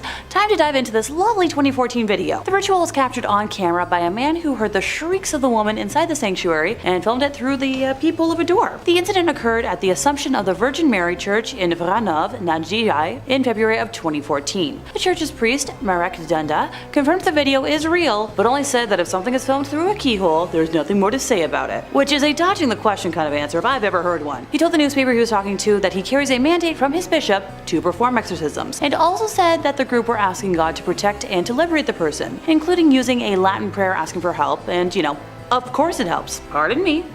I'm no expert on exorcism rituals yet, but if you have to state that something of course helps, in my personal experience, it's a smidge sketchy. It's very hard to tell what is happening in the video, but it appears that at least 2 people surround the woman, who can be heard screaming in agony with momentary pauses in between for the duration of the, just under 2-minute long video. Daniel Trokta, who, shot the video after hearing the screams, warns people in the description to watch the chilling footage while wearing headphones, which is what I did. When asked about the condition of the woman in the video, the priest said any details about her or her state were private, and while I'm glad the church is respecting her privacy, I hope that the poor woman has been cured and healed. As much as I joke about it, demonic possession is no pleasant or laughing matter. In 4th place, we have footage from 2020. Okay, before anyone out there panics, I'm talking about the American news magazine that's been, broadcasted on TV since June of 1978. Not the awful year in recent history that we're not going to talk about, because that was awful. On April 5th of 1991, the show featured a segment that showed an actual Roman Catholic ritual of casting out demons, videotaped at a nun's home in suburban Palm Beach County. The segment shows the affected girl, referred to only as Gina, as she thrashes under the effect of ancient prayers, is sprinkled with holy water, and, has a cross being pressed to her head. Common stuff. The girl retches, writhes, yowls, and bares her teeth. She says, "Get out of here! Me not wanna leave!" shrieking all this at the priest, as one hand snaps the gauze bonds tying her to the chair. By the way, apparently if the exorcism team hadn't tied her down, she might have levitated to the ceiling. How very Willy Wonka. At the time, the March 25th issue of U.S. News and World Report carried no fewer than 5 articles on hell and the devil, citing a poll that 6 out of 10 Americans believed in the netherworld, which is 2% more than in the church heyday of the 1950s. Another poll, released in August of the same year, said 55% of Americans believe in the devil and 49% in demonic possession. I'd love to see those results today, but I couldn't find them sadly. Most Catholic leaders say possession is rare, with Reverend Kenneth Doyle, communications director for the National Conference of Catholic Bishops, stating he's only heard of about a handful of exorcisms in the last 40 years, but I feel like that's just a PR statement. Here's the thing. When churchmen do perform an exorcism, they almost never talk about it. The main exorcist in this entire report is known only as Father A, and his face is kind of obscured. Sister Lois Schaefer and the Reverend Walton Dockerell of St. Rita Parish near West Palm Beach, who took part in the exorcism, said through a secretary that, no comment. Palm Beach Bishop J. Keith Simons, who permitted the taping, issued only a 4-paragraph statement, saying that the devil really exists, he is powerful and actively at work in the world today, as through the centuries, which echoes what Cardinal John O'Connor of New York said. Now, it was O'Connor's remark that there can be no question about the reality of the devil that initially drew the interest of 2020, especially after the church got about 75 requests from around the country to investigate possible cases of possession. That job fell to the Reverend James LeBar, a specialist in the occult, who looked into some of the initial claims and decided that Gina in South Florida was genuinely being tormented by demons. According to the report, she experienced psychotic episodes, plus visions of demons and dead persons. Oh, I don't wish that on anybody. Her mother says she tried visits to a spiritist and to various hospitals, and in the footage, the priests say the girl is controlled by 10 evil spirits. They meet her violent reactions by following the prayers and the gestures of the rite. The ordeal took about 6 hours, and this isn't really uncommon for exorcism lengths. Before the procedure even took place, Father A mentioned how it's a terrifying experience at times, and that he, could die tomorrow, or be attacked and taken over. Evil spirits like to take their time leaving a body, and not without a fight, and that leaves all of the parties involved extremely drained and exhausted, and vulnerable. Also quoted is Dr. Warren Schlonger of Miami Children's Hospital, where Gina was treated before and after the exorcism, and he did note that her condition improved afterwards. Father A, though, is still troubled. He believes the devil is disturbing his sleep, attempting to weaken and destroy him. He counts that as the price he must pay as a church point man against demons. Now, I know, someone's about to ask, but Alexa, didn't you say you'd be talking about hidden footage? The church tried taking this footage down from the internet because they didn't want it to be public anymore, but thankfully they haven't succeeded. In third place, we have the director of The Exorcist. Now, unlike the last 2 mentions, this footage is missing and locked up, never to be seen. The director of The Exorcist has mentioned in interviews that he was allowed to film a real exorcism at the Vatican, of all places. William Friedkin said he was taken aback at how close the ceremony was to the exorcism depicted in his 1973 film. He said that he doesn't think he will ever be the same after seeing this astonishing thing. Now, he says he intended to shoot The Exorcist as a horror film, but the more he learned it, the more it became a supernatural tale instead. So while the book this was all based on a 1949 case of an American teenager called Roland, Friedkin said the Catholic Archdiocese of Washington, D.C. asked him to change the gender so as to, not draw attention to the young man. But in reality, the director said that it was a young man of 14 and not a gal who was allegedly possessed. Now, the Vatican did not immediately respond to a request for comment, and still has not as of this day. The church asking someone to hide something and then not commenting on it. I'd say I'm shocked, but I made a promise to myself to never lie on here, and I'm not about to start doing that today. Friedkin said he believed the boy was genuinely possessed, convinced that there was no other explanation. He read the diaries of not only the priest involved in the exorcism, but the doctors, the nurses, and the patients at Alexian Brothers Hospital in St. Louis, where this original case was carried out. He's also stated that he's not Catholic, doesn't go to church, or belong to a church or a synagogue. Make of that what you will. Number 2. The Borley Rectory. The Borley Rectory is an old London estate that has the unique distinction of being considered the most haunted building in the United Kingdom. No big deal, or anything. Almost immediately after its construction, stories of hauntings started to creep out. One of the first local legends says that in the 12th century, a priest and a nun had a naughty little affair, and when they were discovered, the nun was bricked up and left to rot in the nearby church. Since then, they say that her spirit roams the rectory. In 1900, 4 daughters of the then estate owner all said that they saw a nun wandering around the estate late at night. They tried to talk to her, but got no response back, just a scary ghost stare. The family claimed they'd see this nun around the property, and on one occasion they thought they saw this spectral apparition of a horse-drawn carriage with a headless rider. Some real Sleepy Hollow stuff. From there on, there was all these reports of bizarre sounds or strange shadows creeping out the corner of your eye. In 1927, the estate changed hands as the original family owning the estate had all passed on and a new family, the Smiths, had moved in. Shortly after, they discovered a human skull in the cupboard in a brown bag. Which is not a great housewarming gift, to be honest. They reported poltergeist behavior, unexplained footsteps, lights flicking around them, and the same sightings of headless specters. Now, they only lasted 2 years, not being down for any of the hauntings or skulls in cupboards, any of that business. And the next family, the Foysters, didn't have much better luck. They had objects flying around their home, and on one occasion claimed their daughter was attacked by something truly horrible. They moved out as well. And the last owner of the rectory would be Captain Gregson, who accidentally lit the estate ablaze while unpacking, although insurance claims they think the fire was started intentionally, perhaps in a desperate attempt to cast away whatever evil has been trapped in the Borley rectory for so long, or perhaps he unintentionally unleashed it out into the world. Time will tell. At number 1, Mortimer Abbey. Mortimer Abbey is a monastery in the forest of Lyons, France. A real old church built in 1134 on marshland, near the stagnant water of the drainage lake. The monks dug it out to try and dry the marshy land around the Fulbrock stream, which was called the Dead Pond.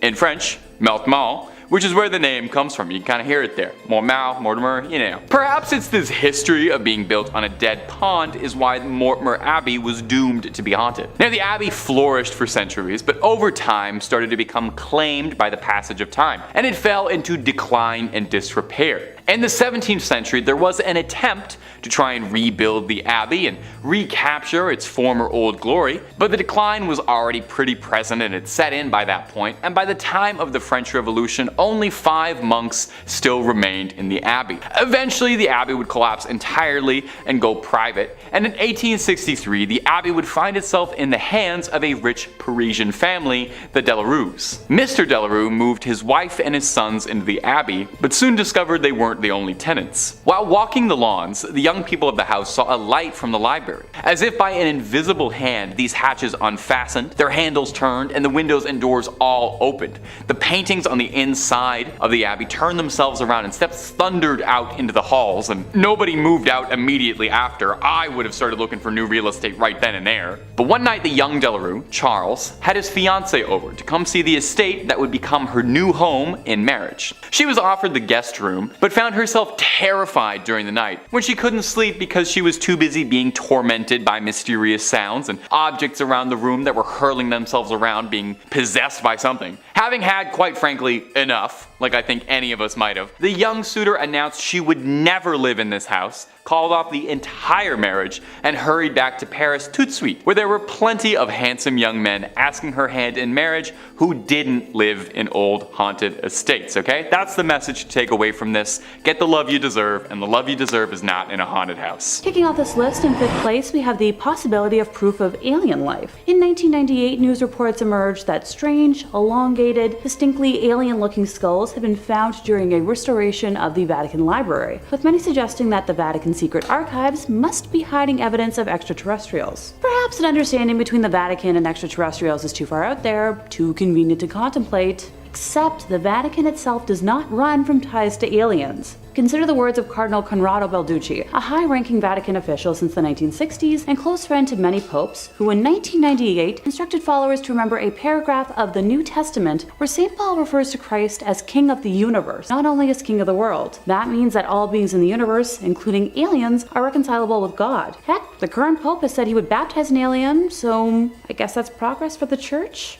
You tell me. In 4th place, we have Conscience Court. Yep, the Vatican has a secret court for sins based on conscience. Not proof, not evidence, but absolution from conscience. Bishops who handle such hearings are the Apostolic Penitentiary, also known as the Tribunal of Conscience. Created by Pope Alexander in 1179, it was a secret to the public until 2009. Wow, a secret they kept from the general public? Consider me less than surprised. The sins judged in this court vary from spitting out the desecration of a communion wafer to priests breaking their vows of celibacy. Spitting out communion's a sin? News to me. I can think of a lot of icky priests that should go to real court for how they broke their vows, not a court where they're simply forgiven. Sinners who seek absolution have to write a petition to the Holy See. They use pseudonyms to protect their identities and submit the petition to the tribunal. The tribunal considers the matter, but the decision-making lies with the major penitentiary, and if he is uncertain, then he submits the matter to the Pope. Until about the 18th century, heinous crimes such as ending lives and fornication against will were judged by the tribunal. Sure, let's give Father whatever his name is a slap on the wrist so he can have a clear conscience about breaking serious laws and go back to his biggest concern about having a perfect life after passing. Because that's the priority for serious crimes. Same with using a fake name for protection. Really great. In third place, time to talk about exorcisms. While I'm sure someone out there is chuckling, exorcisms are nothing to be taken lightly. They're a religious or a spiritual practice of evicting demons, jinns, or other malevolent spiritual entities from a person or an area that is believed to be possessed. It varies a bit from religion to religion, so bear with me while I specify how it works in the Catholic Church. In Catholicism, exorcisms are performed in the name of Jesus Christ. There's a distinction between major exorcisms and minor exorcisms. Minor exorcisms are included in some blessings in which priests create sacramentals such as blessed salt. A related practice is deliverance ministry. Now, the distinction between deliverance ministry and exorcism is that exorcism is conducted by priests who are given special permission from the Catholic Church, while deliverance ministry is prayer for people who are distressed and wish to heal emotional wounds, including those purposefully caused by evil spirits. The Catholic rite for a formal exorcism, called a major exorcism, is given in section 11 of Ritual Romanum. The ritual lists guidelines for conducting an exorcism and for determining when a formal exorcism is required. Priests are instructed to carefully determine that the nature of the condition is not actually a psychological or physical illness before proceeding. Sure, I'd love to see their criteria. In Catholic practice, the person performing the exorcism, known as an exorcist, must be an ordained priest. The exorcist recites prayers according to the rubrics of the rite and makes use of religious materials such as icons, sacramentals, and holy relics. The exorcist revokes God, specifically the name of Jesus Christ, as well as saints of the Church Triumphant and the Archangel Michael, to intervene with the exorcism. According to Catholic understanding, several weekly exorcisms over many years are sometimes required to expel a deeply entrenched demon. St. Michael's prayer against Satan and the rebellious angels, attributed to Pope Leo, is considered the strongest prayer of the Catholic Church against cases of diabolical possession. The Holy Rosary also has an exorcistic and intercessory power. Cool, maybe I'll go get my rosary one of these days. Holy water is a common aid for exorcism. Its use belongs to the prayer to St. Michael. The chief exorcist of the Vatican, Father Gabriel Amorth, stated that he had performed tens of thousands of exorcisms over his 60+ years as a priest. Oh my gosh. Additionally, popes have performed exorcisms. Father Amorth states that in 2009, Pope Benedict slammed Satan out of two guys, and in 2000, Pope John Paul II attempted to exorcise a woman, but failed to do so. Father Amorth later witnessed the possessed woman crawling up the walls like a spider. Interesting. In Roman Catholicism, exorcism is a sacramental but not a sacrament, unlike baptism, confession, First Communion. Unlike a sacrament, exorcism's integrity and efficiency do not depend on the rigid use of an unchanging formula or the ordered sequence of prescribed actions. Its efficiency depends on two elements: authorization from valid and illicit church authorities, and the faith of the exorcist. Ever since the rise of the popularity of exorcisms in the movie of, similar name, the church has tried hiding that they still practice them, but we know better. In second place, we're visiting l'Abbey de Mortimer, or Mortimer Abbey. It was originally built in 1134 on land gifted by King Henry I. The stagnant water of the drainage lake, which was dug out by the monks to dry up the marshy land, was called Mortimer, or the Dead Pond, giving the monastery its name. Totally not ominous or anything. The monks constructed what was then one of the largest monasteries in the world on said land. The legend says that after the passing of his only son, King Henry wanted to reform his daughter Matilda and had her locked in a room in the abbey for 5 years. The anger and hate she felt from being sent away and isolated stained and seeped into the walls of the monastery, cursing it for eternity. After her eventual release, she went on to live until 1167, when it said her spirit returned to Mortimer Abbey to haunt the area as the White Lady. She is said to appear on nights close to a full moon, moaning as she drifts through the now ruins of the monastery. Those that have seen her report that she alternates between wearing black and white gloves. If she appears to you with white gloves on, you're destined for good luck. But if she appears with black, you'll be expected to pass within a year. Alas, Matilda is not the only spirit one must worry about if visiting the abbey. When the monastery was at its peak in the 1500s, a frail and suffering woman was brought to the monks with an illness it was believed that only they could aid. It was revealed that she was possessed by the spirit of a wolf and cursed to become a werewolf for several nights. The monks chained her to a room and conducted multiple exorcisms in an attempt to eradicate the spirit. The monks were able to exorcise the evil wolf spirit or demonic force out of the woman, but it then attached itself to the grounds and walls of the monastery. Several hundred years later, in 1884, a man named Roger Saboureau was hunting in the woods nearby when he was attacked by a large werewolf.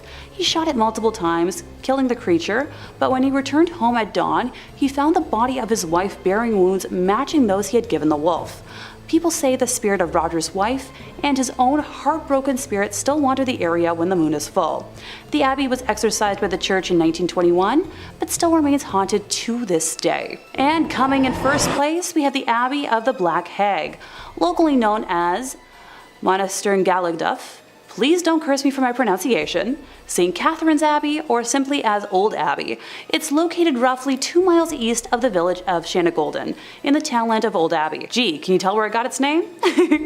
One of the earliest recorded nunneries in Ireland, with its first official record being around 1298, it was built on land donated by John Fitzthomas, and has the typical layout for abbeys of its time, with a dining hall, cells, isolated meditation areas, and other rooms still able to be identified amongst the ruins today. During the 15th century, there was a major battle for supremacy in the area between the Earl Fitzgerald and the prestigious Butler family, of which the Earldom of Ormond belonged. It got to such an extent that the local bishop was known to pray for peace between the families at masses. During one of the nightly attacks, Earl Fitzgerald attempted to get his wife to safety, but as he was pulling her onto his horse, an arrow pierced her thigh, shattering the bone and spraying red bodily fluids. As he rode on, the Countess appeared to have succumbed to her injury, leading the Earl to seek sanctuary at St. Catherine's. The heartbroken man was certain his wife had passed, so he swiftly buried her beneath the altar and continued elsewhere to find safety. As the night went on, the nuns and residents began to hear hair-raising screams and made the decision to rebury the Countess in hopes of bringing her peace. When they dug up the body, they discovered her fingers were broken and her nails had been torn off. The poor woman had been buried alive, with a very slow and torturous end of her life. To this day, it is believed that the Countess has been unable to find peace and continues to scream in anguish, waiting for her husband to save her from a fate truly worse than death. Moving slightly ahead in time, we come to the Black Nun herself. Described as one in the order that wasn't content with being humble, helping others over herself, and the servitude to God, she instead craved power. The hag had her own cell, where she worshipped Satan and performed black magic, becoming a slave to the occult. This was the highest form of blasphemy in the church, and the other nuns in the order fled the abbey, while the hag remained in her now house of darkness. To complete her rituals, the Black Nun would venture into the local community and perform depraved, lewd acts and offer sacrifices, with bones of young community members later discovered on the grounds. In modern times, visitors have reported seeing the dark, shadowy figure of a nun wandering, the feeling of being constantly watched, and a disembodied hand reaching towards them. It has been reported that flashlights cannot function in the nun's cell, and modern batteries drain too quickly to have any sort of rational explanation. Number 5. St. Clare's fingernails and her hair. Now, some people say that fingernails and hair continue to grow after the body passes away. This is commonly repeated, but actually not true, because rather it's the skin around the fingernails retracting that gives the illusion that the fingernails are still growing. I thought I would just toss in a totally unrelated fun fact you can use at a party. These fingernails aren't growing at all, because they're not attached to anybody, and they're kept in a glass box alongside some of St. Clare's wonderful curls, like the world's worst and possibly stinkiest time capsule. Now, St. Clare was often overshadowed by her more famous mentor, Francis of Assisi, but St. Clare was her own woman, accomplished in her own right.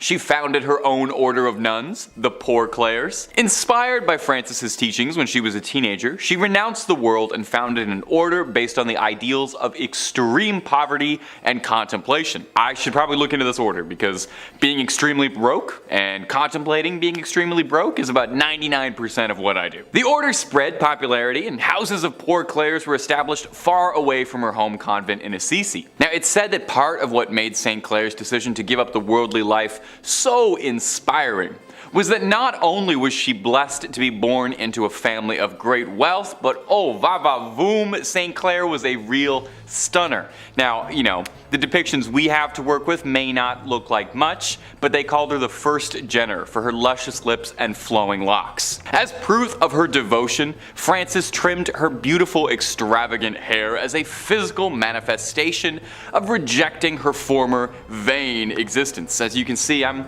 not quite there yet. I'm still quite happy with my vain, disgusting hair. Now, someone down the line managed to get a hold of St. Clair's hair and fingernails. Maybe they were just sweeping the barber room floor. These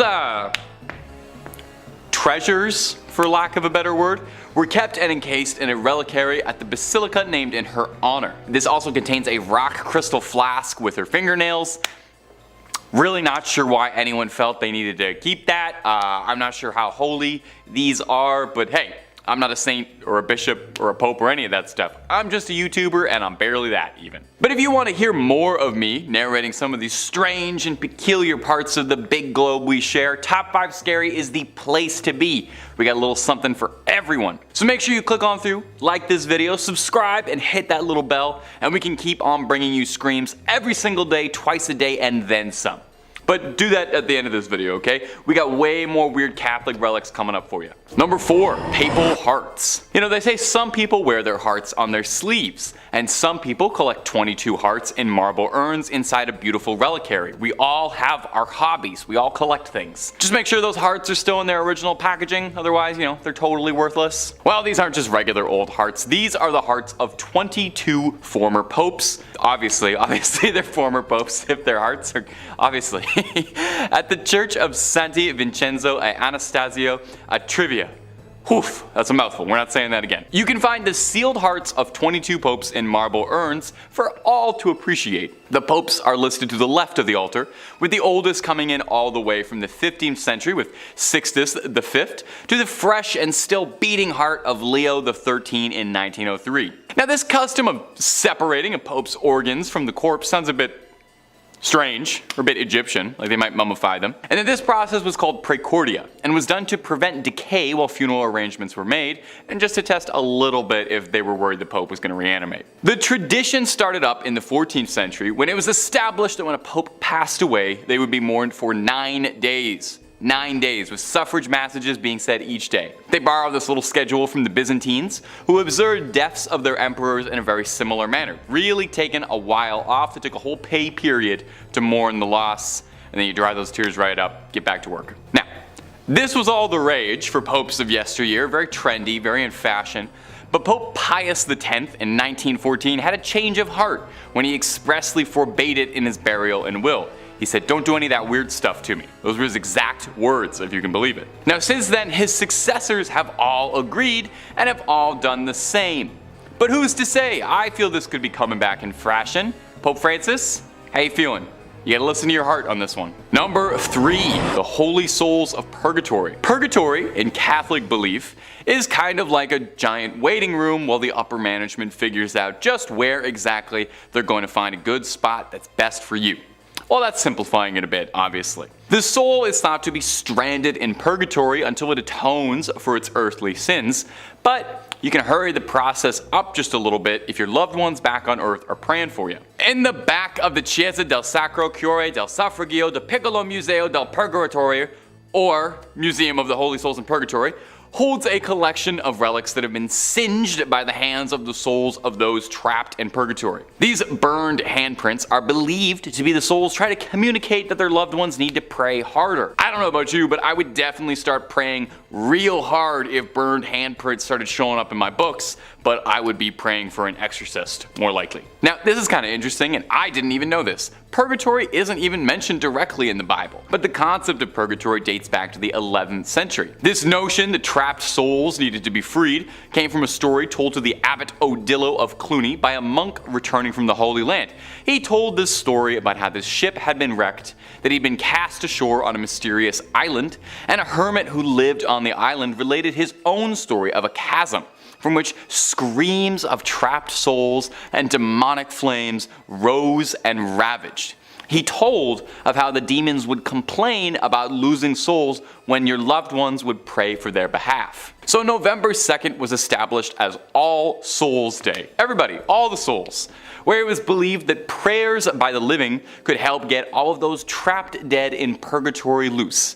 You know, it's kind of like that one episode of The Simpsons where the town comes together to get Bart out of the well. It's a similar enough concept, you know. They sang a song, you pray, souls get out, Bart gets out, pretty much one and the same. This particular collection of burned relics in particular, though, was collected when Victor Jouet, the missionary behind the collection, experienced a fire that burned part of the original suffragio, leaving behind a scorched image of a face that he believed was a trapped soul. Now, again, just me personally, but if I saw a face burned into one of my possessions, I would move entirely, call an exorcist, be putting salt circles around my feet for the rest of my life, but I appreciate what he did too. In second place, we have the chronovisor. No, this isn't some weird, hat or goggles. Italian Benedictine monk Pellegrino Ernetti claimed to have used a time viewer which could film the past without sound, and used it to obtain a photograph of the crucifixion of Jesus and view scenes from ancient Rome, including a performance of a very lost play. Now, this was mostly scrubbed away in history until like 2002, when author Father Francois Brune swore in his book Le Nouveau Mystère du Vatican that the chronovisor not only exists, but he learned about it in the early 1960s. A day after he met scientist priest Father Pellegrino for the first time, the two were sailing along the Grand Canal of Venice discussing biblical interpretations when the father explained that theories and interpretations were unnecessary when one could see the truth for himself. So he explained to our lovely author how the chronovisor functioned, allowing the viewer to both see and hear events of the past and future. And hey,